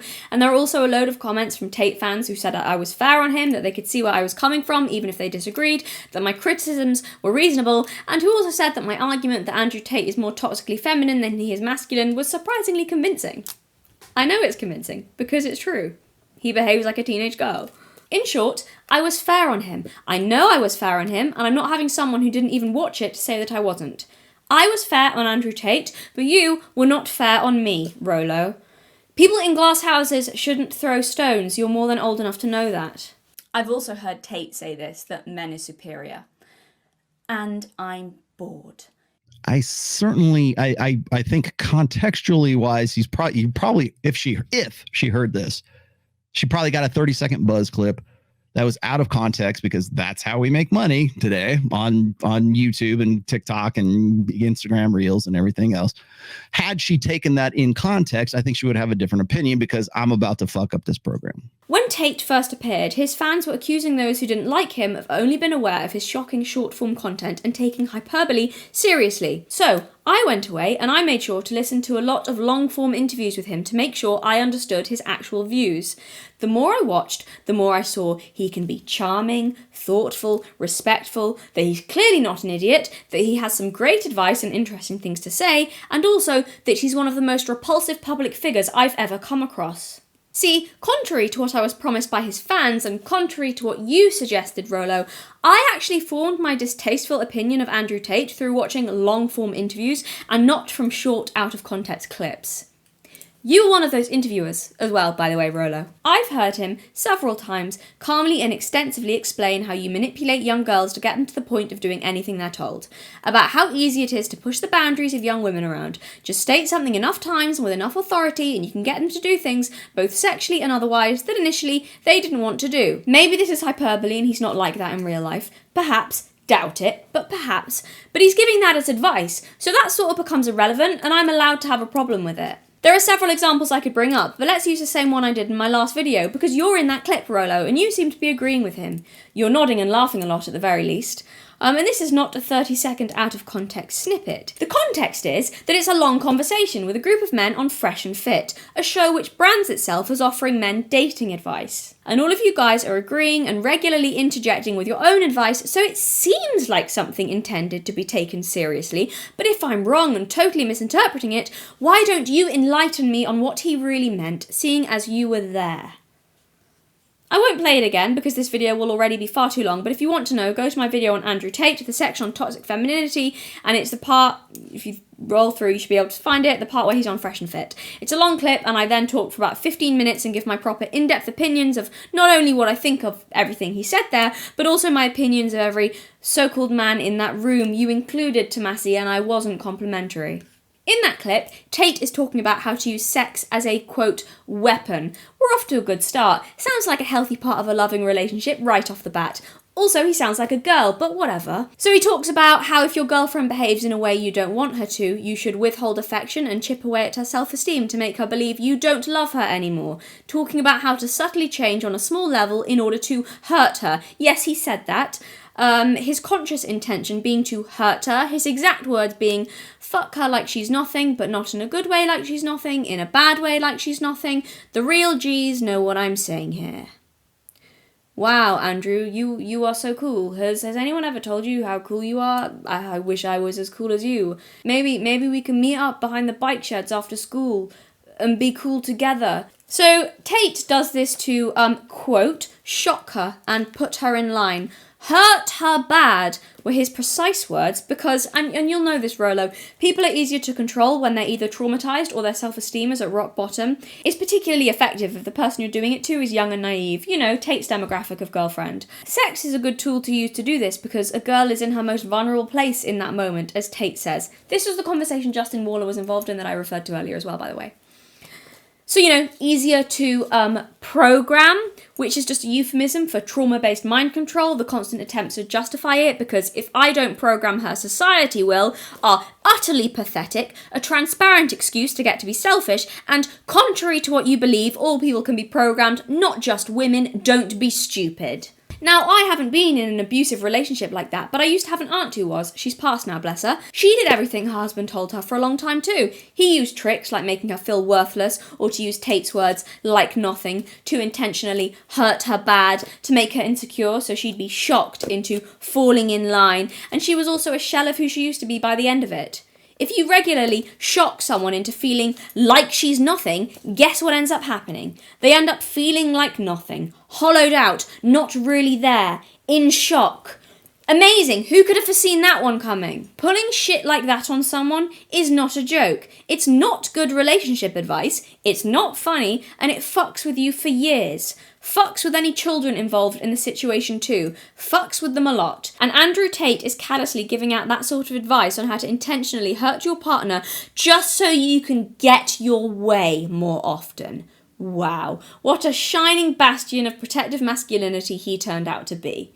Responsible and manly? He's a selfish, spoiled little brat who doesn't seem to care about consequences as long as he's not personally affected. He reminds me of Joffrey sometimes, if I'm honest, such a sociopathic little child. That, Rollo, is why I have a problem with Andrew Tate, which you would know if you'd bothered to listen before opening your mouth. How blindly do you have to idolise someone to automatically assume any criticism of them is invalid, without even listening to said criticism? No one is so perfect they're beyond criticism, least of all Andrew hurt her bad Tate. I know a lot of his fans don't like the extent to which he's been lied about and villainised. Understandable. But the way I see some of you flying off the handle at the smallest criticism of him is equally as cringe and oversensitive as, for example, someone like Ethan Klein's lies and blind hatred of him. If that's your attitude, you've become just as much of a snowflake as someone like Klein, just the opposite way. Tate is not a saviour, he's a man, and a deeply flawed one at that. I also have very valid reasons for being totally unmoved and unconvinced by his current cringe rebranding attempt into some responsible guru,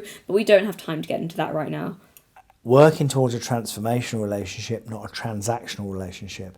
It's working towards being a lady or a gentleman and having ethical behaviour. And it's working... Why is that important? Why like people would say... I tell you why that's important. It's because you will work towards a more fulfilled relationship. It won't necessarily be easy, but it will be a more fulfilled, more longer term relationship. And it will assist in telling yourself the truth, in not bullshitting to yourself and not telling yourself the story. And the problem is the longer that you go on telling yourself stories, the more difficult it is to unravel it and recognise that it is a story. You actually then believe that it is the truth of the way that it is for you, and then you're in one hell of a mess. But your subconscious knows that it's bollocks. Your ego doesn't want to know, but your subconscious knows, and it takes up...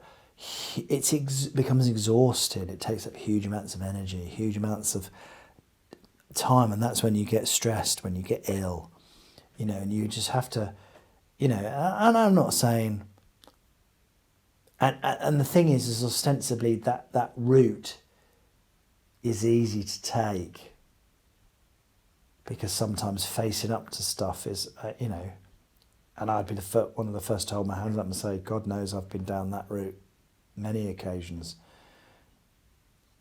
But you do have to sort of try and come out of it, and you do have to constantly question yourself and go, am I bullshitting myself? Is that really what's going on? Is that really the way that it is, or really the way that it should be? Am I behaving ethically? Am I being a gentleman? Is that the way that I'm going to clarify again. You mean that in terms of like, when you say gentleman, as someone acting honourably? Yes. Well, I just say that because people on the internet, like in modern lingo, they'll probably take that to mean like simp, or like you just mean mean it completely different. I mean it in the traditional sense that you will act honourably and ethically. Yeah. Absolutely. God, I can't help thinking you're the same age as my dad, Rollo. And you've got a daughter. I honestly think I'd really struggle to trust men if I found a clip of my dad casually laughing about how to manipulate young girls, intentionally make them vulnerable, and destroy their self-esteem. How to control someone like that in a relationship by intentionally trying to hurt them bad. I'd just be devastated. I would think he'd never cared about me and my sisters, like we didn't matter. I mentioned this to my youngest sister as I was scripting this video, she's 17, and her immediate response to that hypothetical about our dad, she didn't even have to think about it, was, I would just lose all the respect for him forever. Feeling betrayed wouldn't even begin to cover it, but luckily I don't have to deal with that problem because he's a better man than Rollo Tomassi and hasn't let bitterness and resentment twist him into something that no longer resembles a father.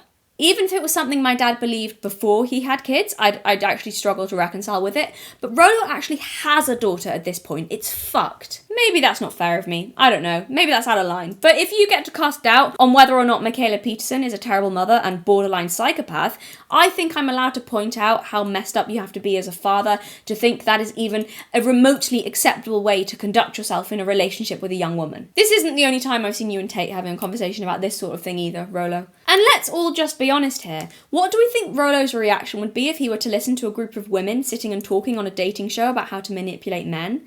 Do we think he'd let the quiet ones who didn't say much but sat there laughing off the hook? If they were talking about how to mess with men's heads and men's emotions and weaponise their masculine instincts against them, how to get what you want out of them, how to get money from them, how to intentionally hurt them so you can control them. What do we think his opinion would be if he knew one of them had sons? I think Rollo would find it just as reprehensible as I find him, and probably use it as an example of why women can't be trusted, lack empathy, are selfish sluts, shouldn't be given any sort of power in society, and don't care about men. And I'd agree, Rollo. I think those women would be disgusting. What makes you any different? Gosh, Tomassi, you weren't kidding when you said part of what you do is aim to teach men to suppress their protective instincts towards women. I'd say you've done it. Congratulations, mission accomplished. I take my hat off to you. You've definitely successfully achieved that goal. I don't think anyone would ever make the mistake of looking at you and seeing a man. Men won, feminists nil, I guess. Hang on, I thought you said that it was feminists who wanted to change men's essential nature. Not you, Rollo, surely. So when I hear people say, no, you're wrong, Tate says women are the most precious things on the earth and should be protected. Christ, that's not a defence, guys. All that proves is he's inconsistent. Someone having good things to say does not mean you cannot also criticise their dogshit takes, especially if their dogshit takes directly contradict the good things they say. Also, you don't groom your girlfriends into cam girl work if you think women are the most valuable creatures that should be protected. What a load of wank! That's the most transparent bullshittery I've ever heard. He should get involved in the modern art scene, they'd love him. Pretentious speeches to paper over a pile of crap. He's hilarious. And yes, I said groom because that aligns with his own description of how he got them to do it. If I'm incorrect with that, that's because he lied about his own methods to try and sell his pimpin' hose degree. So either he's a lying scammer or a creepy little weirdo. Either way, can't get mad at someone for taking you at your word. Suck a fat one, Tate. I guess we already know by your own admission that you're a scammer, actually. So be both. Aim for the stars. As a good friend of mine once said, he went out with a beautiful woman. And I think the relationship, and I said, she was great. She seemed gorgeous. And what's going on? And his simple phrase was, oh my God, her pillow talk was boring. Basically that she was just shallow and vacuous. Like, for instance, you have these guys that go out with someone half their age. I mean, I can't think of anything worse. I'm sat there at breakfast, the morning after the night before, and somebody as old as you are, which in itself would be just like totally weird, talking about, I don't know, Ariana Grande or whoever the local pop people are. And I'm thinking, what the fuck are you talking about? And I'm sort of wanting to talk about something a little more. But Andrew Tate says 19-year-olds are the best girls. That's because he's a prick. What he is saying is, I have the mind of a 19-year-old girl, and I just want to talk shit about, I don't know, Dua Lipa and what fucking eyeshadow she's wearing now. I'm so surprised you know who Dua Lipa is. Of course I know who Dua Lipa is. How long is that interesting for? For someone who is. Well, he's still a child. I was gonna say young. He's 35, so. He's 35 and a child. Yeah.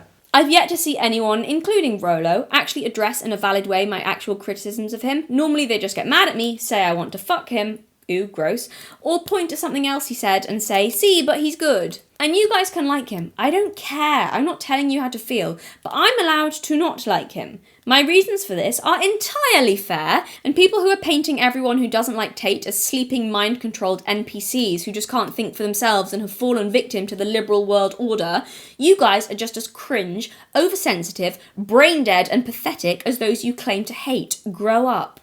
There's a few YouTubers I've seen defending him to that extent, and it's annoying, embarrassing, and weirdly culty.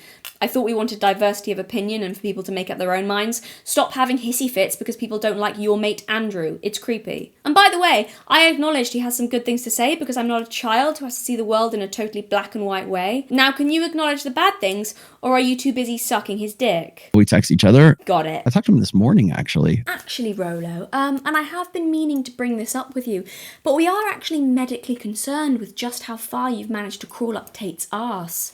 Given that, we did feel justified in performing a brain scan as you were up there, using a technology that can pick up on subconscious thoughts. This might be difficult to hear, but this is a safe space and we're all here to support you, okay? Just so the rest of you are aware, this is very disturbing. Remember why you're here though, and push through until the end. We're here for Rollo. Apologies for what you're about to hear. Classified file. Subject number 27. United States of America. Transcript of brain patterns. Oh, Andy, oh, Andy, oh, Andy. We are in personal contact and text each other. Andy, oh, Andy. I spoke to him this morning, and at the sound of his voice, Andy, I ejaculated all over my copy of the Alpha Male's Guide to Interior Decorating, ruining the page about how best to display an electric guitar in a way that matches my sleeveless vest and shark-tooth necklace. Andy, but I don't even care, Andy. All I want is to be close to you. I'm a horrid little worm, Andy. Tell me I'm a worm, Andy. Tell me I'm a worm. Say my name. Say it. Say the name of Terminator Tomassi. You goddamn well know who I am. Say it. I'm a savage like Jake Paul, Andy, and I want to wear your skin right next to my skin. Andy, let me eat your face, and by that I mean literally eat your face. I will literally eat your face with tomato ketchup. I fucking mean that. I will do it. Andy, I fucking mean that. Andy, say my name, say it. I will take you to the woodshed. You don't want to know what's in the woodshed. Don't underestimate Mr. Tomassi, or you will join the others in the woodshed. Andy. End of recording. Right, so given this evidence, Mr. Tomassi, I'm sure you can understand why we have a team of highly trained agents currently stationed outside your woodshed. Is there anything you'd like to tell me before they instigate a full search? What are they going to find if they go in? I can't help you after this point if you don't tell me. My hands will be tied. When we open those doors, I really hope we're not going to find Chris Williamson, Tim Pool, and Stephen Crowder in there because they didn't invite you on their shows. Are we, Rollo? I would be very disappointed in you if that were to be the case. Last chance to own up. Chris Williamson knows who I am. Stephen Crowder knows who I am. Tim Pool goddamn well knows who I am. I take you to the woodshed. Chris, are you in there? No word from Williamson. It's not looking good. Hardly anyone escapes the woodshed. Another northerner lost. Oh, God damn it, Rollo, how could you? Stephen Crowder's still alive in the corner, holding out behind a makeshift war camp with his guns. He's lost all track of time, thinks he's in Nam. He's putting up a good fight, but it can't last forever. He's sweating, it's tense. Sooner or later he'll run out of bullets. Time's running out. And then there's just a lone beanie by the wood chipper. All that remains of Tim Pool. God damn it, Rollo! What's in the woodshed? What have you done? What's in the woodshed? I take you to the woodshed. No one took Destiny to the woodshed, and that's what needed to happen. Yeah, but they need to be taken to the woodshed. Abba and Preach needed to be taken to the woodshed. So if it wasn't already clear from how he lazily assumed and misrepresented my views on Andrew Tate, Rollo does not engage with those he disagrees with in good faith. After no more than a glance at my YouTube channel, here is what he concluded my position on men must be. Let's see. So is romantic fantasy realistic? Masculinity, bad boys love, and humanity. Because to be more like a woman is to be more human. Ah, yes, of course. A classic. The video where I argue that to be like a woman is to be more human. Does anyone actually think with a starter like that he'll give me a fair hearing? How can he be taken seriously when he has clearly already decided, before watching my video or knowing anything about me, exactly what my opinions must be and exactly what stance he's going to take in opposition to them? I know the Witchfinder comparison is overdone, but it's also accurate. They also went into trials having made up their minds about the verdict and ready to dismiss all evidence to the contrary. It's not about discovering the truth. He's decided to punish me before we've even begun. Innocent until proven guilty? Not in Rollo's world. I'm a woman, which means guilty, guilty, guilty until proven innocent. And we all know that no woman is truly innocent.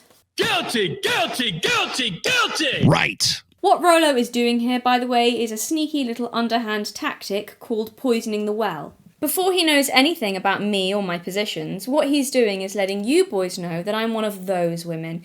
You know, the kind you hate, the irrational kind who just spends all her time ruining men's lives and blaming men for everything, and thus already, before you have any idea of my positions or arguments on anything, you've decided you don't like me, making Rollo's job of discrediting me a whole lot easier without him really having to do any work. I don't like men, and I think to be female is to be more human.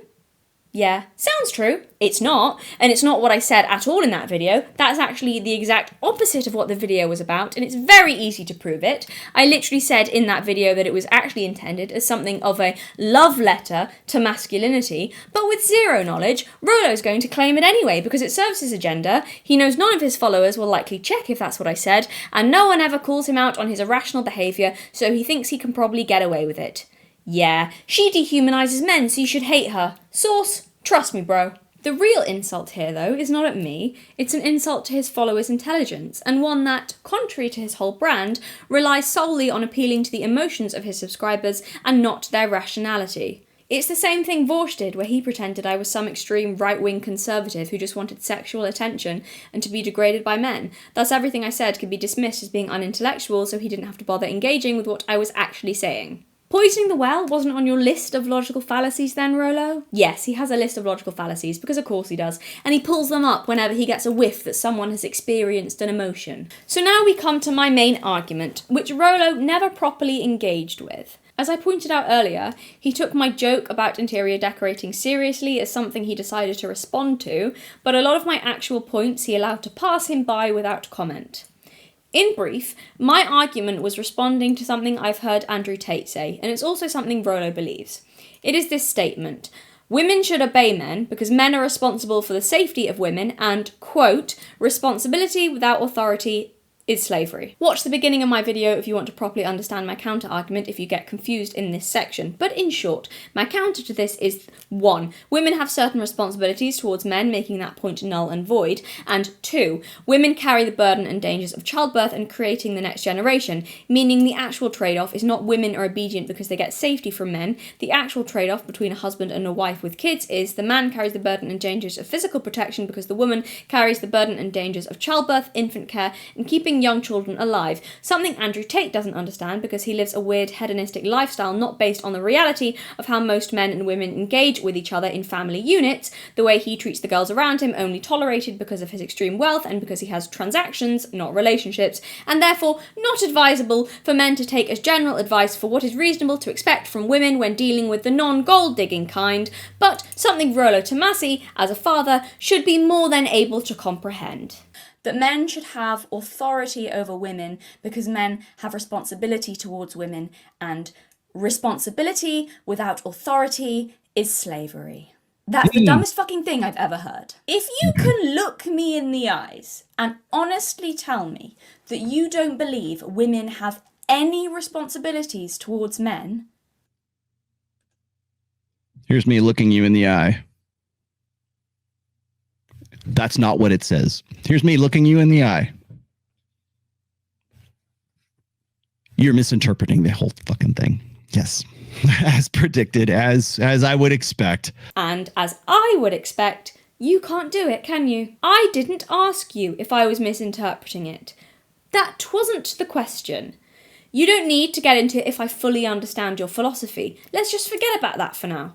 I asked you to look me in the eyes and tell me you honestly do not believe that women have any responsibilities towards men.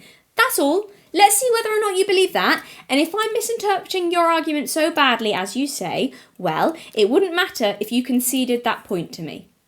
But you won't concede, leading me to conclude the only reason you won't concede that point is because, in actual fact, that is what your argument hinges on. You're in a bind here, Rollo. You can't concede because that invalidates your argument. However, you also can't say that you don't think women have responsibilities towards men because you don't really believe that. And you also know that no one else would really believe that. What you've done instead is tried to distract, because you know I've got you on this. So how about we tone down the cockiness, you wipe the smug look off your face, and come back to me and look me in the eyes when you actually manage to complete my request. Responsibility without authority is slavery. And the reason why I came to that conclusion is simply because that's the definition of slavery. Can you give me another definition? Because I'm all ears. I'm all eyes. I know you never miss an opportunity to be patronising, Rollo, but it's not the definition of slavery that I have a problem with. We're 2 minutes into my argument, and already he's struggling. Again, her interpretation of this is completely corrupted. How do you know that when you haven't even watched my video? He's watched about 2 minutes of it at this point, I'm not kidding, and he's going to tell you all exactly what I believe and how I've wrongly interpreted everything. His arrogance is astounding. Who needs emotion to blind you to rationality, Rollo, when pride will do it instead? Men must become women just are. How about, I can't wait till she does that one. Oh, don't you worry, darling. We'll get to that one later. When Allie talks about like how she defers or she submits to her husband, she's obedient to that husband. That is where the authority comes in. The argument is that because men are responsible for the physical safety of women, that's a responsibility. And that means that women should have to be obedient to men because, quote, responsibility without authority is slavery. No, they're just twisted. That's bollocks. They just sound like children trying to sort of think of some weird philosophy.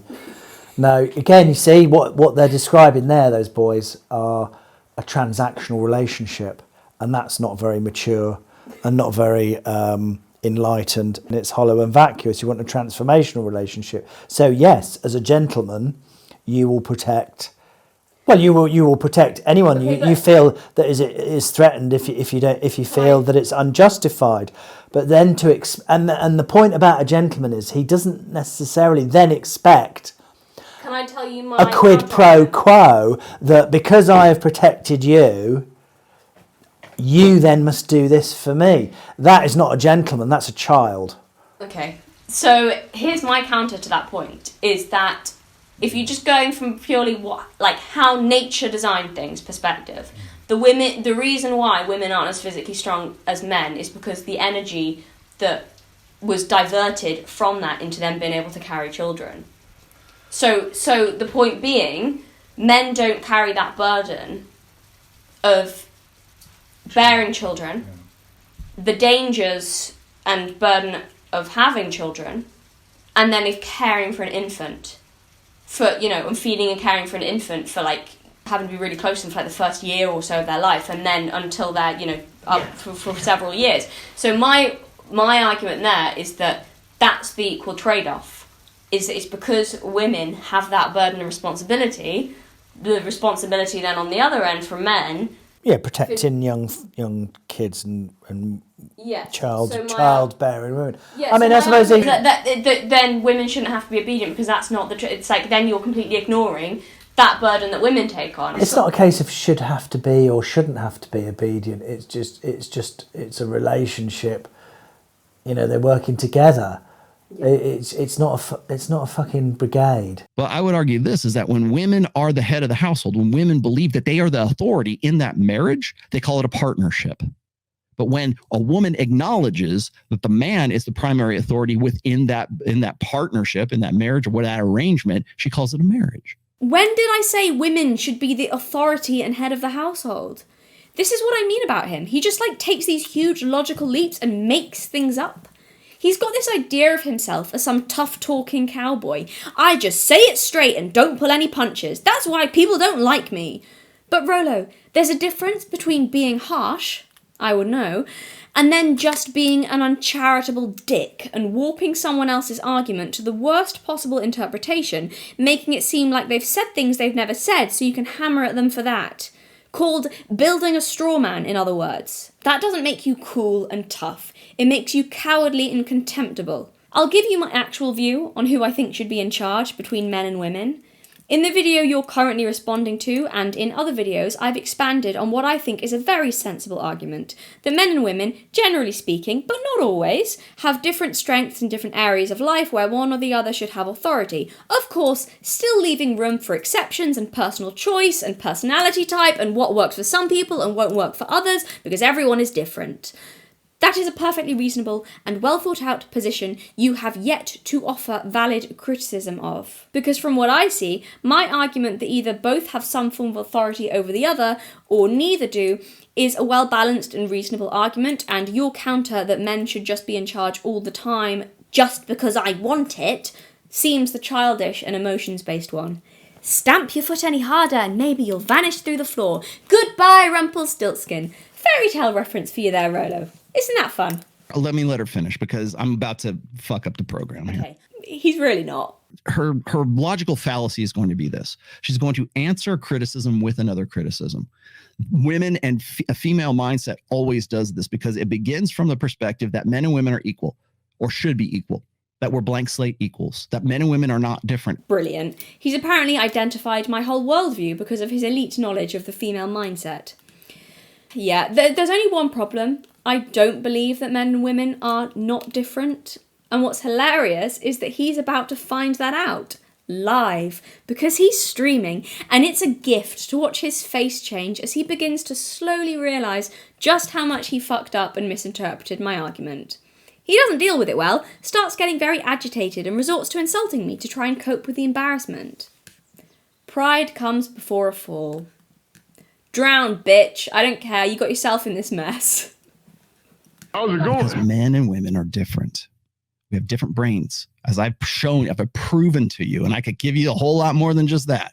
This whole schematic here is different.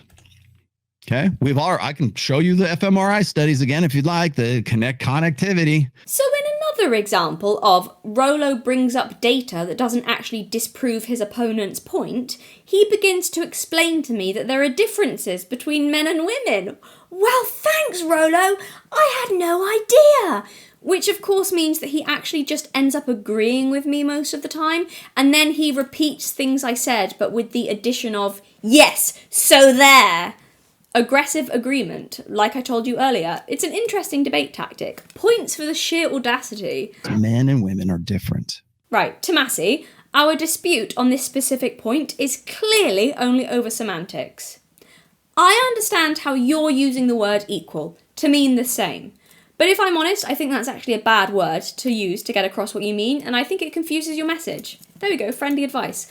Most people, when they hear the word equal, probably because of the long use of the word in civil rights movements, most people, when they hear the word equal, think of it as meaning of equal value, not necessarily that it means the same. When I say men and women are equal, I am not saying we are the same, which seems to be what you mean when you use the word. I am saying we are of equal value. That's our first disagreement, Rollo, over the definition of a word. I'm amazed, given that you come up with arguments and analyses for a living, that you couldn't have inferred my meaning from the context in which I was using the word, especially as I stated several times that men and women were not the same. But I guess you'll do anything, including making yourself look stupid, if it means you get to prove someone wrong. I'll tell you what the equal trade-off is. There is no fucking equal trade-off. We're different. That's the trade-off. There is no equality. Reality has a sexist bias. I'm about to prove it to you here in just a moment. Imagine being so confident when you haven't even watched the video you're responding to. I'm kind of envious of that level of self-belief, to be honest. Women bear the responsibility for bearing and nurturing new human beings. So then you agree that there is a difference between men and women. Yes! Rollo, you soggy potato! Of course I agree! That's my whole argument! He's so gleeful, thinking he's really done something here and proved a point. That women are the incubators of the next generation. Am I right or am I wrong? Well, that's a disrespectful way to refer to the mother of your children, Rollo. But technically, yes. Though there's obviously more to motherhood than being an incubator. What a weirdly dehumanizing way to say it. You agree men are sperm donors for the next generation? And for running faster, and whatever else. God, you know, I heard someone saying this. So, I hear this a lot. That because men... He's such a petty bitch, it's so funny. Which he could get away with if he was in any way entertaining, but he's not, so it just comes off as like really mean-spirited and catty rather than funny. I have to keep reminding myself that this man is the same age as my father because he behaves like such a child. I do love you, Rollo, you are silly. Flot. But because... If you clap hard enough, maybe you'll disappear! Ooh, please let the magic work, please let the magic work. I do believe in fairies, I do! Oh fuck, he's still here. Men's bodies, on the other hand... don't carry that burden, so they are built for strength, because everything can go towards that, okay? This is the fun part, where he starts to realise that I agree with him.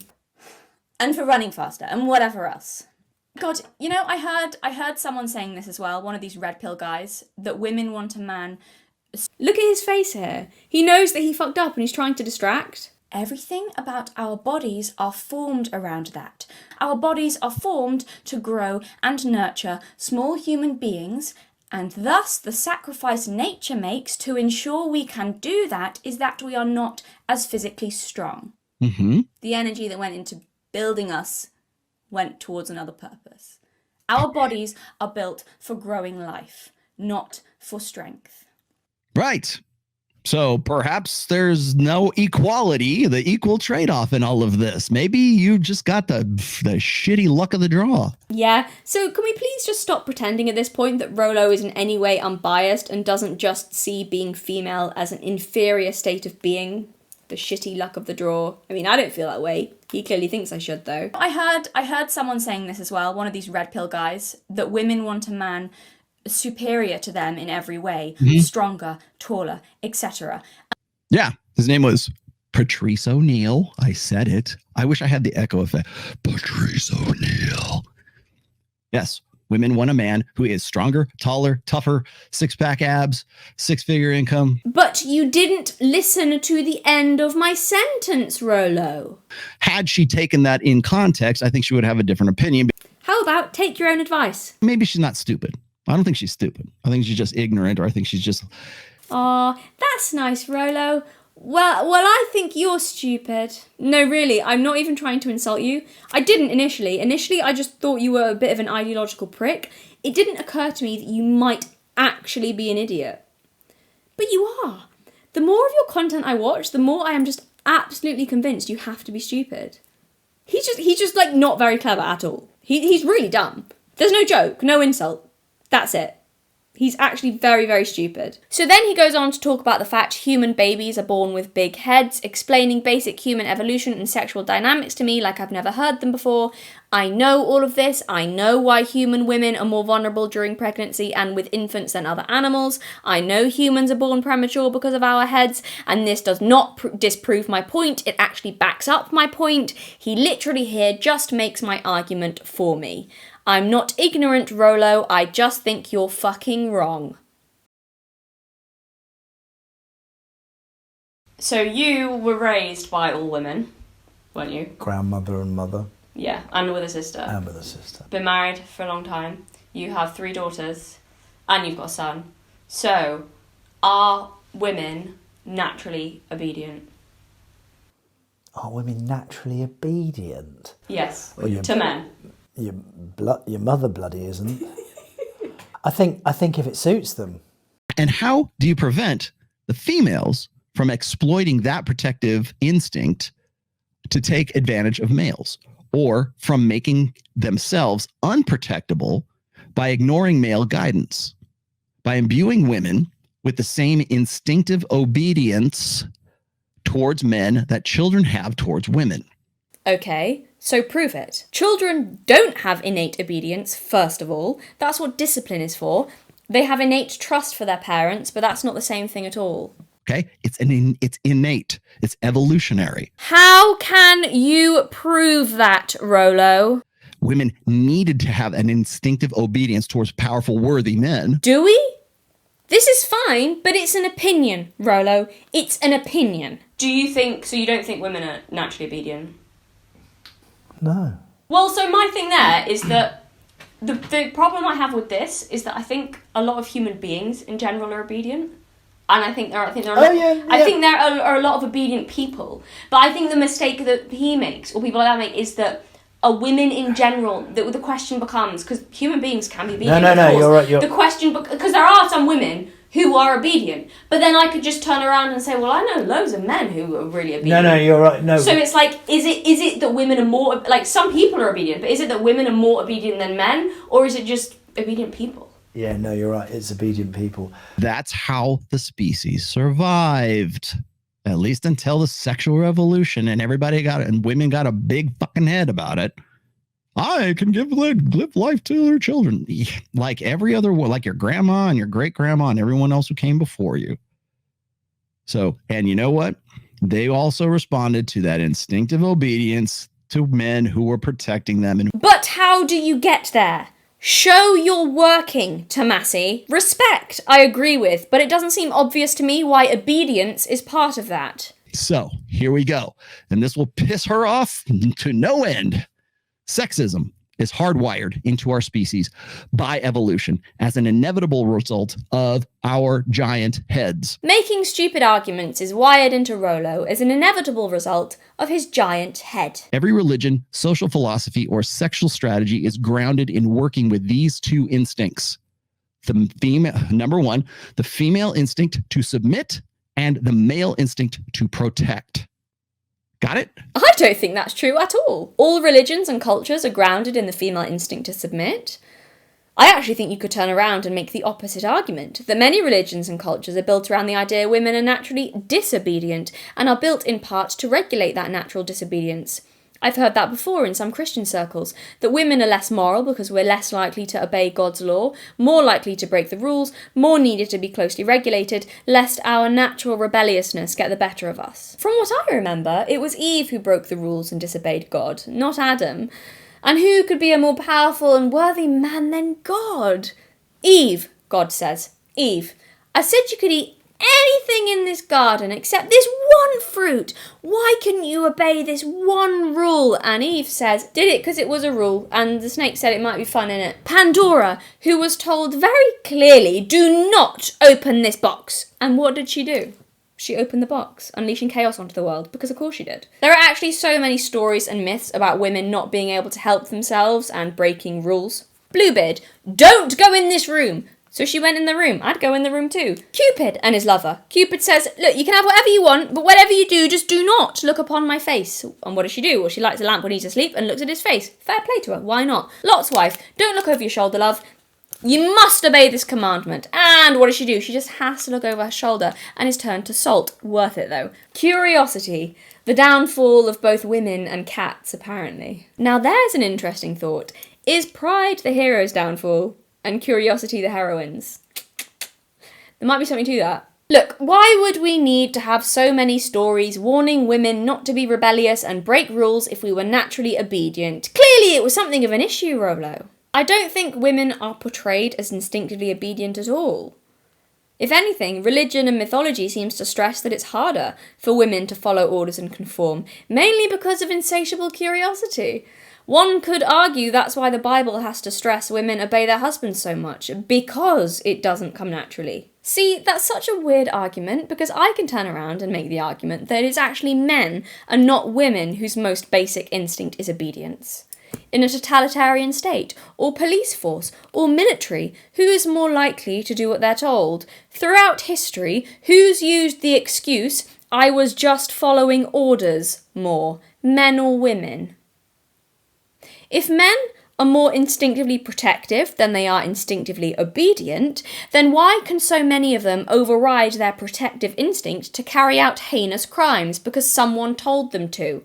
See how I can use the same arguments you can to prove the opposite? What happened in the Holocaust, huh? All those soldiers who led women and children to their deaths, where were their protective instincts?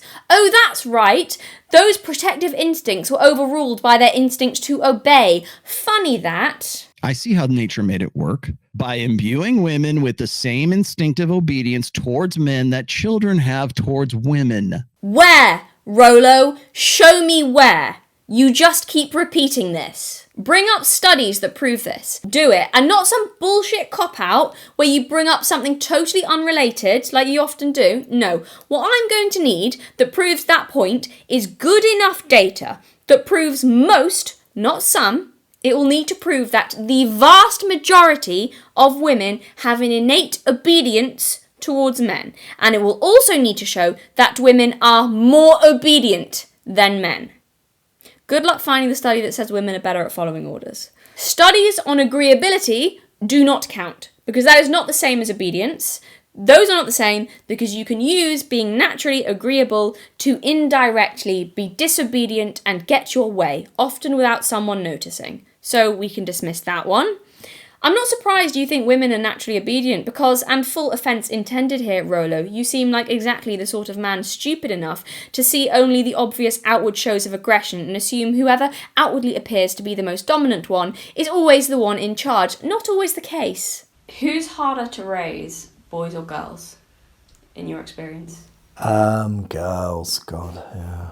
Why? And your mother will agree with me. Why? They're just so much more obstreperous and sneaky. Sneaky? Guys I'm are not sneaky. guys are really simple. You know, girls. I mean, in that sense, yeah, girls know how to, especially know how to manipulate and work the world. So this was my question about obedience, because when I hear these people saying women are naturally obedient, I feel like that's bollocks. Yeah, I don't think they understand women though, because my response to that would be just because women or girls on the surface seem like they're doing what they're told, because they've got their indirect. That's like, because that's what they want you to think. That's my point. Yeah. So I think a lot of the time, I think a lot of women aren't obedient, even if they seem that way, but they have an indirect way of getting what they want. Of course. Yeah. So have you seen that in? Of course. I mean, it's just like, you know, and it's the blokes who somehow think that they're in charge that are the fools. One way of disobeying, for example, is probably to be conciliatory, to make subtle suggestions, take an indirect approach. A lack of assertiveness in that way does not necessarily mean obedience. Going to literature or TV, you know, someone like Peter Baelish is an example of that, surely. It's just such a basic, shallow and overly simplistic view of human behaviour. You've left no room for nuance at all.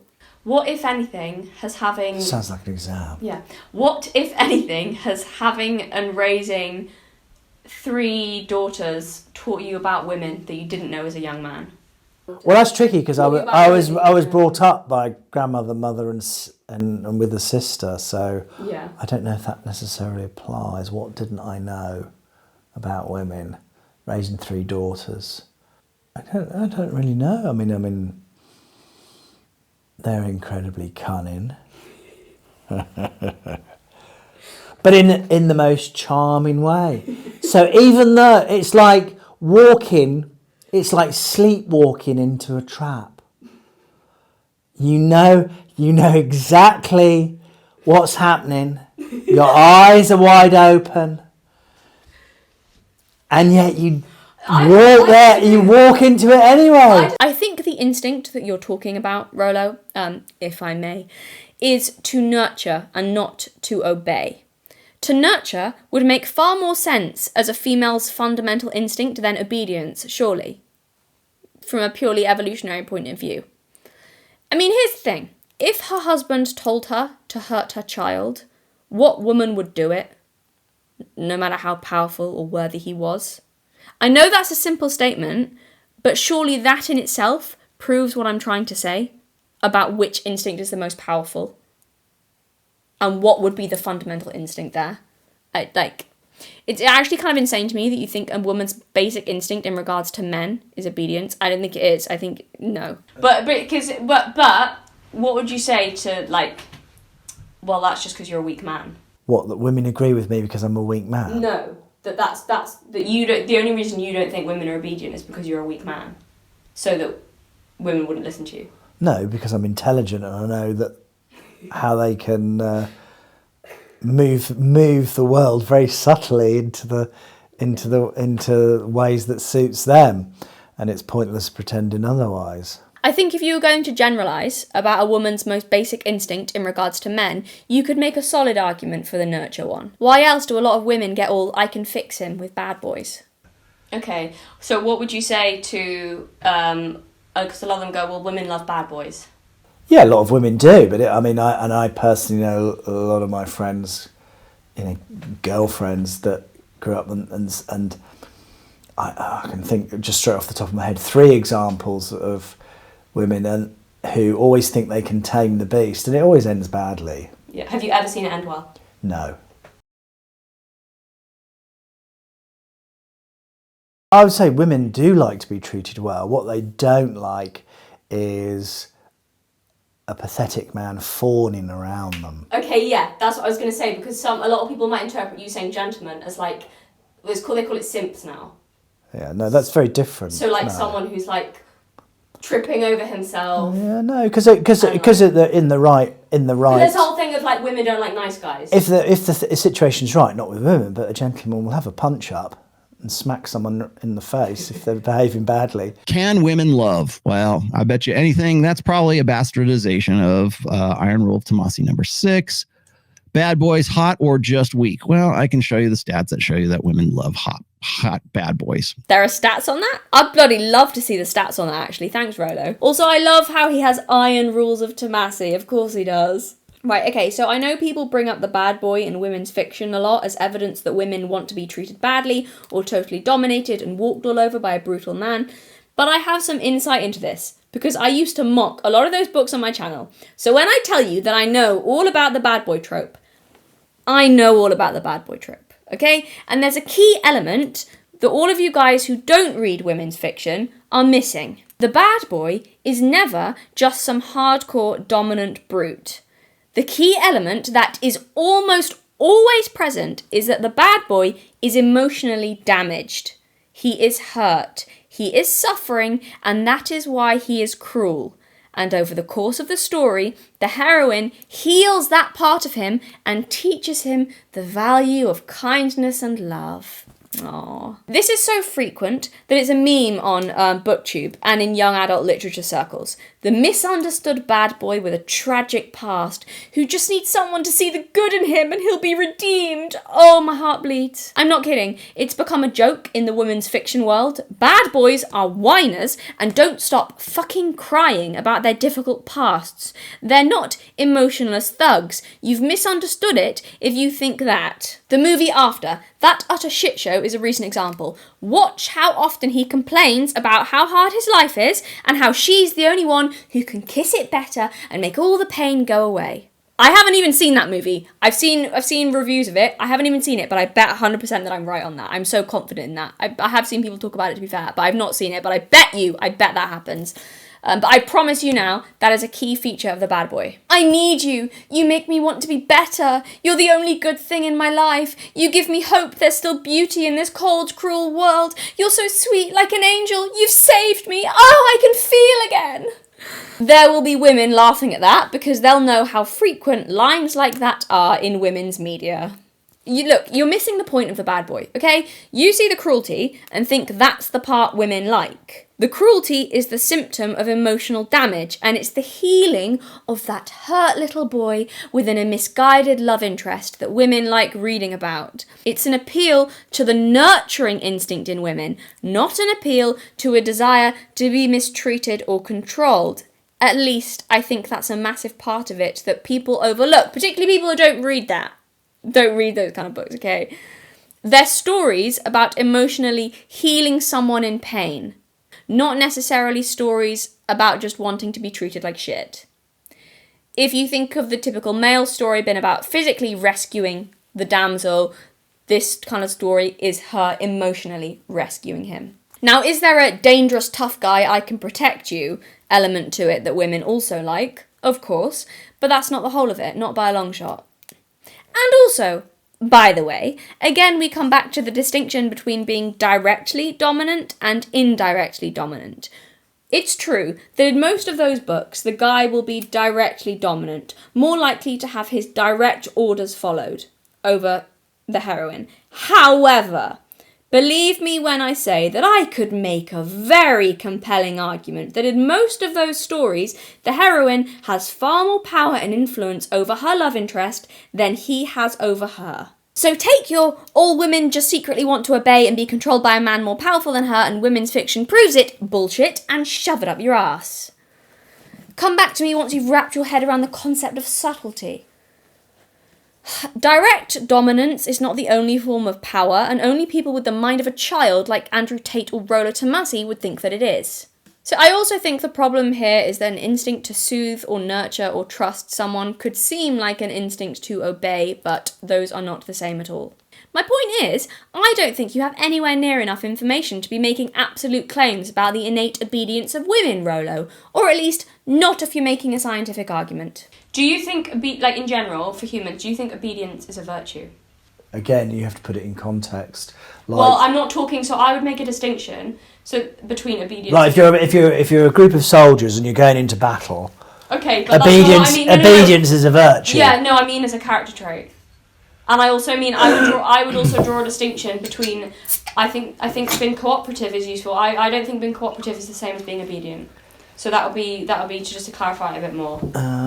So. Is obedience a virtue? No, I think yeah, it's a thin line, isn't it, between obedience implies doing something unquestioningly. Yeah, that's how Cooperation is understanding what has been asked and agreeing to do it. Yeah, that's that is the difference between a transformational relationship and a transactional relationship. So at work, I'm your boss, do what I fucking tell you, and you'll get paid and you won't get fired. That's a transactional relationship. Whereas really, if you want to fully capitalise on their intellectual capital, you will explain to them what you're asking them to do, why you're asking them to do it. And if you're really canny, you will leave the how up to them. Mm-hmm. And then you will get their cooperation. And more often than not, they will actually go the extra mile. So by and large, obedience has its uses, but only in critical stress situations where there's no time to sit around and have a debate. But by and large, cooperation is much better. So you keep using that phrase. What do you mean by transformational relationship? Reciprocal, and yet you do not do something on the basis that you expect an equal and opposite reaction because of that. I.e., I give you £1, you give me 5 bananas. In that sort of transactional sense, if I do something for you, you must reciprocate and do something for me. Mm-hmm. That's not how love works, or gentlemanly or ethical behaviour works. Or women as well. Okay, well, here's a question. Does love exist? Do you believe in love? Absolutely. So yes, I'm going to need some convincing studies. You have to now demonstrate that most women have a natural instinct to obey men. Not compromise with, not soothe, not nurture, not be soft around, not trust. Those are different things. You have to prove the obedience instinct and prove it is stronger in women than in men. And once you've proven that, what I'm then going to need you to do is explain why that's a good thing. Because if not, I'd still be inclined to think that, much like a male instinct for violence, a female instinct to obey would be one we're morally obligated to overcome. However, I don't really believe that it exists, so that's not a problem for me. So who do you think makes better decisions, men or women? I don't think you can make a generalisation. It purely depends on the context. Yeah. And the situation that one is in. So you can't make a generalisation. You've yet to give me a good reason why a man should always have authority and the final say. Why? Seriously, why? What is there to say that in most situations his judgment is superior? Where is the rationality in coming to that conclusion? Because what I could do, Rollo, to quite quickly and effectively dispel the argument that men should always be in charge because they're more rational and make better decisions, is I could just play clips of you. Are men and women different? Yeah. Men are physically superior when it comes to sports or physicality. I've done the shows in the past where I've pointed out that men evolve for combat, more or less. I can go get you the stats for that too. There's a lot of them, like larger bone density and, upper body strength, all that good stuff. Yes, Rollo, that's my argument. See what I mean? He just repeats my arguments. That is absolutely no fucking relation to responsibility without authority is slavery. Yes, it does, if you listen to my argument.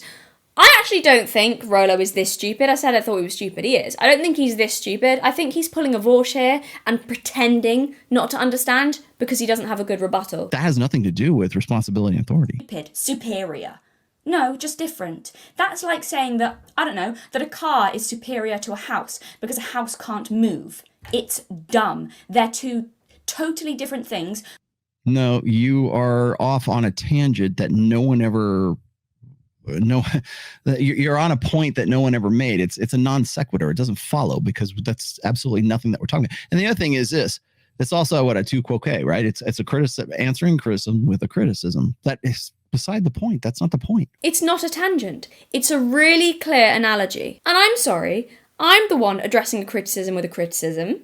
Isn't that literally what you just did right now in order to avoid addressing this very point? Oh, look, it's a logical fallacy. Let's look at it here. Oh my goodness. Avoiding having to engage in criticism by turning it back on the accuser, answering criticism with criticism. You suck as a debater. Criticise the style of my argument as opposed to the point I was making. Ironic, given that in using your criticism of that to accuse me of that was the very thing you were doing. Oh my God, I can't believe this man. They want a superior guy. They are entitled to the superior guy now, anyways. It's certainly in the global sexual marketplace. They're entitled to that guy, but they want that guy to think that he's her equal. And that because men are superior, we should do what we're told. No one is saying that. Okay, so I was making the point here, as I said, in response to a red pill guy who said that women should do what we're told in a relationship because the man is her superior. A car is superior to a house because a house can't move. It's dumb. They're two totally different things. No, you are off on a tangent that no one ever... No, you're on a point that no one ever made. I didn't name the red pill guy, and Rollo thinks that this is a point no one ever made. What's funny about this is that he's the very red pill guy that I was talking about. So yes, Rollo, someone did make that point. You. It's you I'm rebutting. Oh, don't you love all these fun little synchronicities in life when it just works out? Feminism is anti-nature. It goes against the natural order. Perhaps patriarchy is a more balanced system than gynocentrism. Perhaps that works because you still want the guy to be, open the doors for you, and you still want that old order privileges of being a woman, but you want new order privileges when it comes to, I want to be in an equal partnership with a guy who's way, way above me, with the Patrice O'Neill thing, right? You want a guy who's taller than you, better than you, stronger than you, makes more money than you, is more educated than you, has all, is essentially your superior in life, but you want him to believe, have the self-control to believe that he's your equal, or you're his equal. That's the fantasy. That's the fulfillment of the feminist ideal. I want to be in an equal partnership with a girl way, way above me. You want a girl who's hotter than you, better than you, more nurturing than you, can cook better than you, is better at decorating than you, unless you're Rollo Tomassi, in which case, get fucked, bitch, I'm making the curtains, is more agreeable and likely to cooperate and compromise than you, is gentler than you, and also has the ability to literally create, grow, and sustain a human life within her own body, growing a baby's bones, brain, heart, skin, organs from scratch, and then take care of said human when it's born, is essentially your superior in life, but you want her to believe you're her equal. That's fantasy, the fulfillment of the incel ideal. What I was trying to express there, and what I hope I got across with that a little bit there, is that you judge ability and worth on a masculine scale, which will inevitably come up in favour of men, but that's not a fair metric to judge most women on. And by our standards, you don't measure up. Most of the things you listed are, I would argue, not a woman wanting a man better than her, but a woman wanting a man more masculine than her. Just like a lot of guys want a woman more feminine than them, but that doesn't mean they want a woman who's better than them. Do you understand my point yet? My argument is that it is precisely because men and women are different that neither should have authority over the other, because we have different strengths, different points of view, and different blind spots, and if you always trample over one in favour of the other, you will be blind to certain realities. Like I said, that's like comparing a house to a car. They have different purposes. The very basis of my argument, Rollo, which somehow in all your great rationality you missed, is that it is because men and women are different and we are competent at different things that you cannot judge who is better because we have different metrics of that, because we are better at different things. My argument actually relies on the premise being true that men and women are different. You strengthened my point with everything you said. You didn't weaken it. Your brain is so clouded by your hatred of feminists that you don't even hear what I'm saying, and you seem to assume all of my opinions before I say them and assume I couldn't offer anything of value.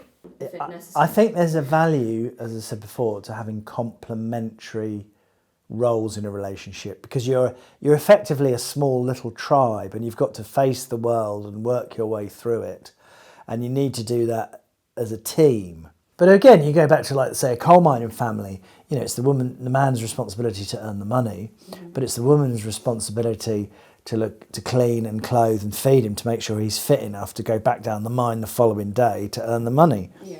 You know, it's a reciprocal relationship where they are both dependent on the other just to survive and put bread on the table.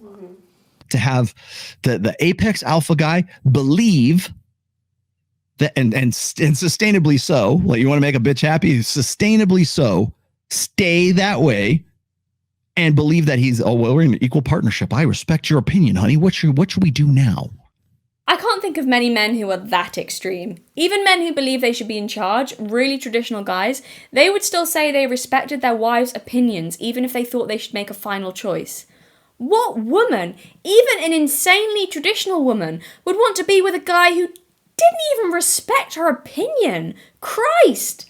Not one with very high self-esteem. That's the expectation. That's the cooperation that she's talking about. So, we have to compromise with you, but you don't have to compromise with us.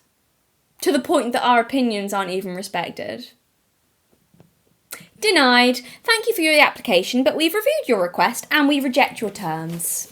I've hardly heard anyone so regressive they'd ask for obedience from a woman yet not respect what she wants in return. That's just tyrannical. This is honestly amazing. Why would he think this would be in any way an acceptable social contract that women would agree to? My body is not inferior to yours because you could beat me in an arm wrestle. My body is literally not formed for that. It is if the challenge that we're talking about with respect to equality is an arm wrestling contest, then I'm superior to you. If the challenge that we're talking about with respect to equality is bearing children, then you win, sister. You got me. I can't do it. You can.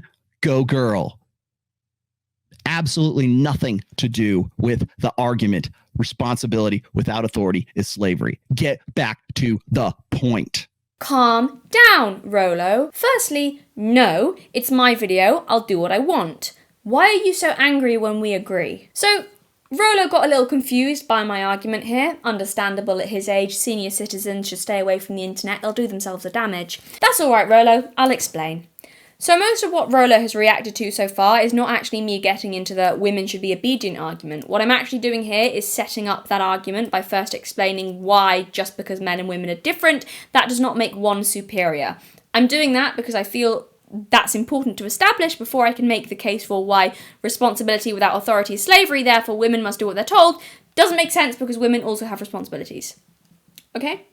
So no, I'm not defective because I'm not as strong as you. That was never nature's intention for me. It is not a design flaw. For fuck's sakes, how many times do I have to say it? It is a design flaw if the challenge is fighting off an attacker. Then it's not as if a flaw, it's just simply that's the luck of the draw because men and women are different. Shoot me in the face. If you're going to continue having that argument, you can all fuck off back to the playground where you belong.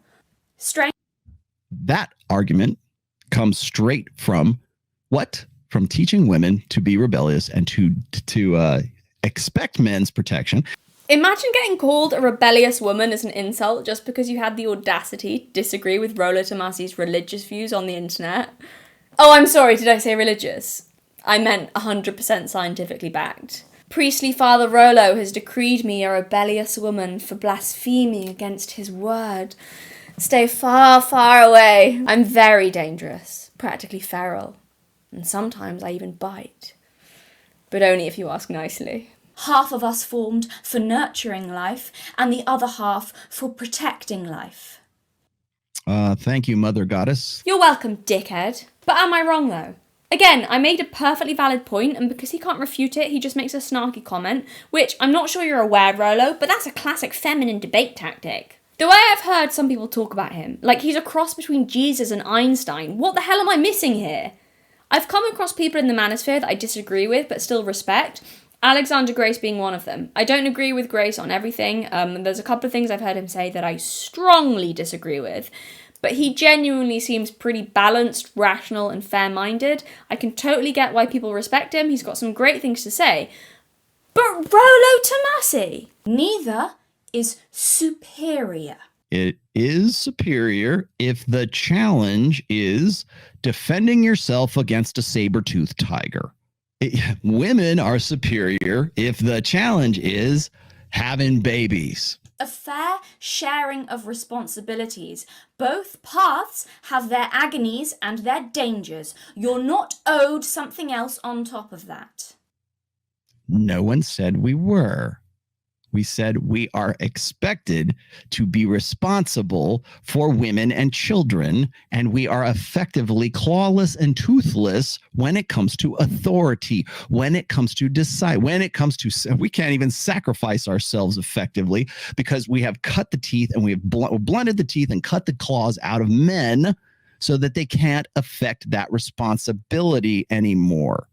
That's what the saying means, you absolute dumb cow. Women have... Yeah, so here is where his brain melts because he doesn't actually have a counter to my argument. You suck as a debater. Oh, and now I suck as a debater. Yeah, nice save. I'm sure they didn't notice. And women risk themselves for children.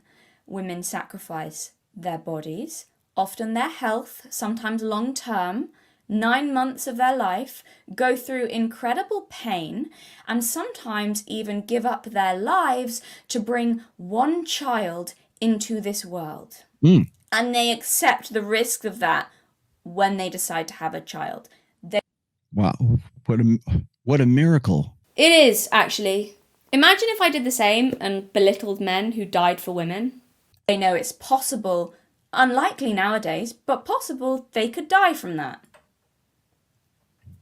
That's what they agree to and take on when they decide to have a child. Okay. How does that have anything to do with responsibility plus authority equals slavery? How? Rollo, I know I said you're stupid, and you are, but I don't buy that you're quite that stupid. Maybe you are, very possible, but I think you know exactly the point that I'm making.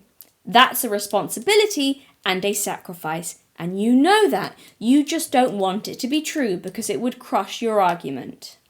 So no, the trade-off isn't men risk themselves to protect, therefore women must be obedient for it to be fair. The trade-off is women are more vulnerable because of the responsibility they have to the next generation, and therefore men risk themselves for it to be fair. Sounds an awful lot like responsibility and having the authority to affect that fucking responsibility, doesn't it? It's more than a man can take. Gosh, I hope I didn't get under your skin or anything. Did I get under your skin, Rollo? More than a man can take. More than a man can take, eh? Stop. You'll make me blush. More than you could take, maybe, Rollo. I reckon a man would be fine. Oh, I'm sorry. He makes it too easy. He leaves the goal wide open. I'm supposed to ignore that. I'm supposed to ignore the joke that I could make that. It was in my face, the comment. Come on, you guys. You want to know why I don't debate? This is why I don't debate. People they just simply don't have any skills. Oh, that's a new one. Yeah, guys, the reason Rollo doesn't debate is because other people don't have any skills. Nothing to do with him. He doesn't debate because his opponents would make him look too good or something. Look, it makes total sense if you really think about it. Into emotionalism. That's it. Who do you want? Destiny. Bring him. Bring it. Who? Destiny. Who? Destiny. Who you want? Who you want me to talk to, asshat? Destiny. Bring it. Destiny. Who are we even talking about? Destiny. I'll be happy to. Okay, great. Let's see. Rollo excuses for not debating from the live chat. Tell you what I would never do. I would never mouth off about being able to destroy someone in a live debate if I wasn't then going to follow through. Imagine talking I would dismantle you with alacrity in 20 seconds if we had a conversation. And they'd be like, well, but there's no real point in debating. I also don't debate, but I'm not ashamed to say why. See, Rollo, I'm naturally very quiet. Beggar's belief given this video, but it's true, I am. I don't think I'm suited to a debate format. I actually think I would do my ideas a disservice in that arena, hence why I do this kind of scripted video instead, because it would be stupid to not play to my strengths, and I'm not a fool. But that's not the case with you, is it? So which is it? Are you afraid of Destiny specifically? Or do you just not trust your ideas to hold up to scrutiny because your logic has more holes in it than my stockings after a hard day's work in the office with the cast of Mad Men? She's approaching this from an emotional perspective, as I presented in the very beginning of this. Everything that's come out of her mouth up to this point, the reason why she's enraged and she's having an emotional reaction here is because she's rooted in an idea that equality ought to be the goal. How do you know what I believe? You've not listened to a word I've said. And given what we've seen from you thus far, Rollo, I do find it amusing how I'm being cast as the one who's enraged and having an emotional reaction. Anyone else notice, by the way, how he doesn't address my arguments and just calls me emotional, female and stupid? A mother is more than a glorified incubator for your sons. So... All right, so I'm gonna leave it right there. Oh, he's gonna leave it there. Yeah, he's gonna leave it. No, he's gonna leave it there. He's gonna leave it there. Why is that? Making too much sense, am I, Rollo? Or is it because you're a little uncomfortable, given that incubators was exactly how you referred to women at the beginning of this video? I mean, I could keep going and get you all these pithy little, asides and everything, but I'm not gonna do that. He could keep going and give you all these pithy little asides and everything. He's not going to, but he could. If there's one thing we've learnt about Rollo, it's that he's pithy. So there you have it. So women's emotions, their emotional states, like, again, one of the things maybe I'm stupid for this. Maybe I'm like completely off in this. But in a sense, I want to hold out hope that women can learn. I mean, the answer is yes, you are stupid, but not for the reason you think. Destiny made a couple of really good points in his video in regards to whether or not women are rational, and for the sake of time, I'm just going to play what he said. It's also, you want to talk about a false dichotomy or a false binary. Emotion and reason are not two things that exist opposite one another. To try to pit them against each other on a singular spectrum is in and of itself fallacious and incredibly immature. Are women less rational than men?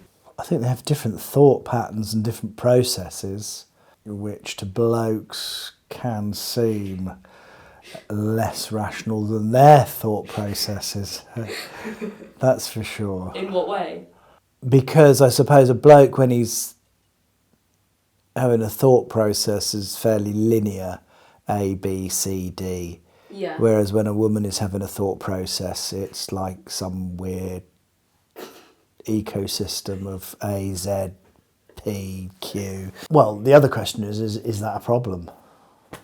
Yeah, I think that's the argument. He's making a two-part argument. One is that men are less emotional than women, which is probably roughly true. But then the second one is them being less emotional leads to like a more stable or more in control world, which is crazy when the whole world has been roughly ran by men and also constantly embittered in conflict. Differences in a personality inventory don't necessarily boil down to differences in like grand decision making. So for instance, it might be the case that if I do a personality inventory, if I see that somebody's more emotional than somebody else, I may be able to predict how they'll respond to a given conflict or something, but that doesn't necessarily mean I can predict how they would make decisions in a business environment.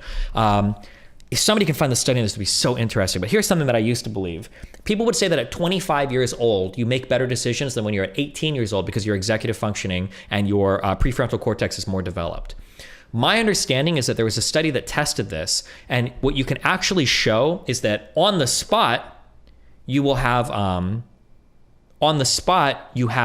the better ability to make decisions when you're 25, but given some amount of time to prepare or think through a decision, I think the differences largely disappeared. If somebody can find that study, it would be interesting to see that. But it was basically the idea that like an 18-year-old can plan out things roughly as well as a 25-year-old cognitively, but put it on the spot, they might be a bit more emotional than like given time to plan or whatever. If that's also true in regards to men and women, who knows? Maybe it is, maybe it isn't. But if it is, it's funny because I've said in the past that I think men in general are better at on-the-spot disaster and danger decisions. I don't think, though, that they're better at decisions. Men control better their emotions better simply because we're wired that way. We don't have the hardware. We don't cry at the end of Titanic when women do. One of the most toxic things that red pillars do that is really irritating, and it is a toxic masculine trait. Whenever red pillars think of emotional, they always pin it on women, and they always talk about crying. Like that's the only emotion that they can conceive of. That is true. Women are probably more prone to cry.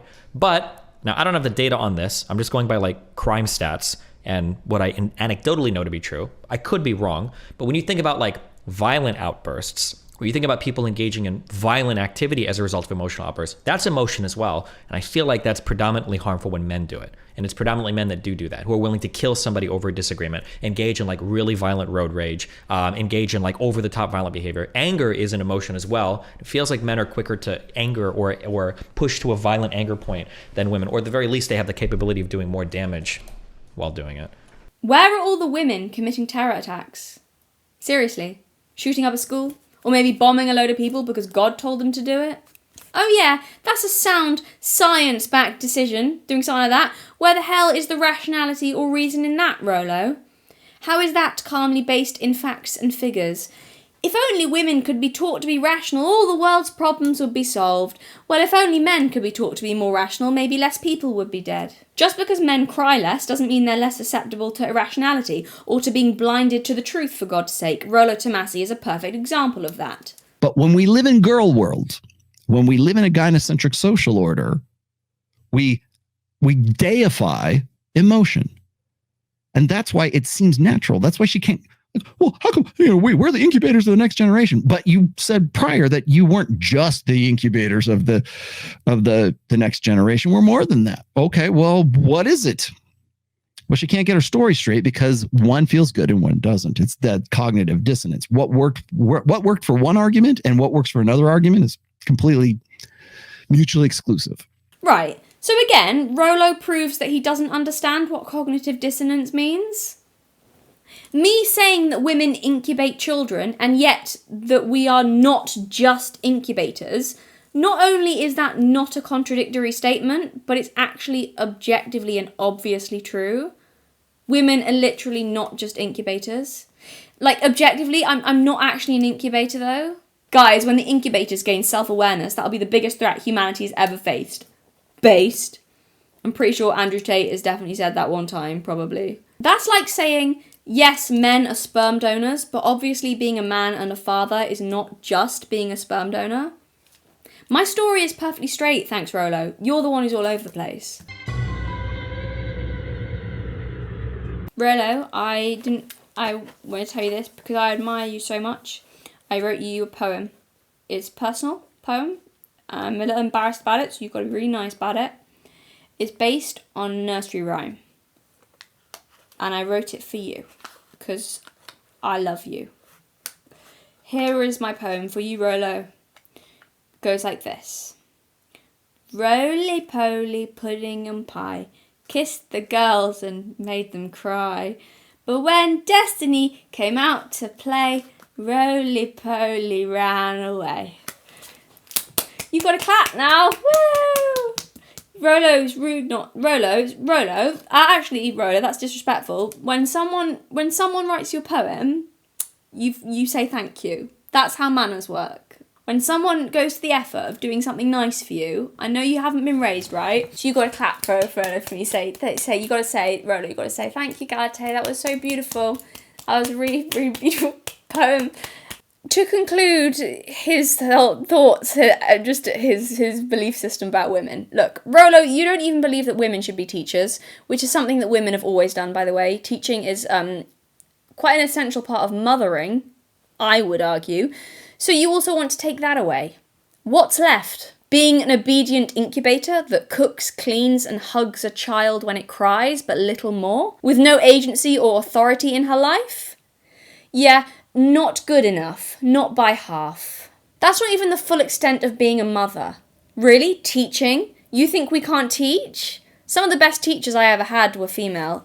So my question then is, what are you offering us then, Tomassi? What can life be as a woman? Teaching should not be a woman's job. It is now but it shouldn't be. Also, clergy going to church should not be a woman's job, but that's what we got. That's what we're dealing with. So I wanted to talk about this. I came across this when I was looking up your little photo shoot at the beginning, Rollo. It was. But I came across this image as well.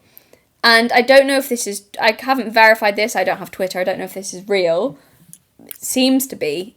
If it might be, you might take it with a grain of salt. It might be a photoshopped image. I don't know if Rollo actually tweeted this, but if this is real, this is fucking hilarious. Someone tweeted out an image of this sculpture. I'll put the tweet thread. Tweeted out an image of this sculpture and tweeted, "This is called art. This is the legacy and heritage of the West. This is what men of the West fight, sacrifice, and die for. This is victory." To which Rollo Tomassi, at Rational Male, if that's him, if this is real, replies, "Is there an example of a female sculptor who committed herself to the same level of detail that a male does with a woman?" Oh.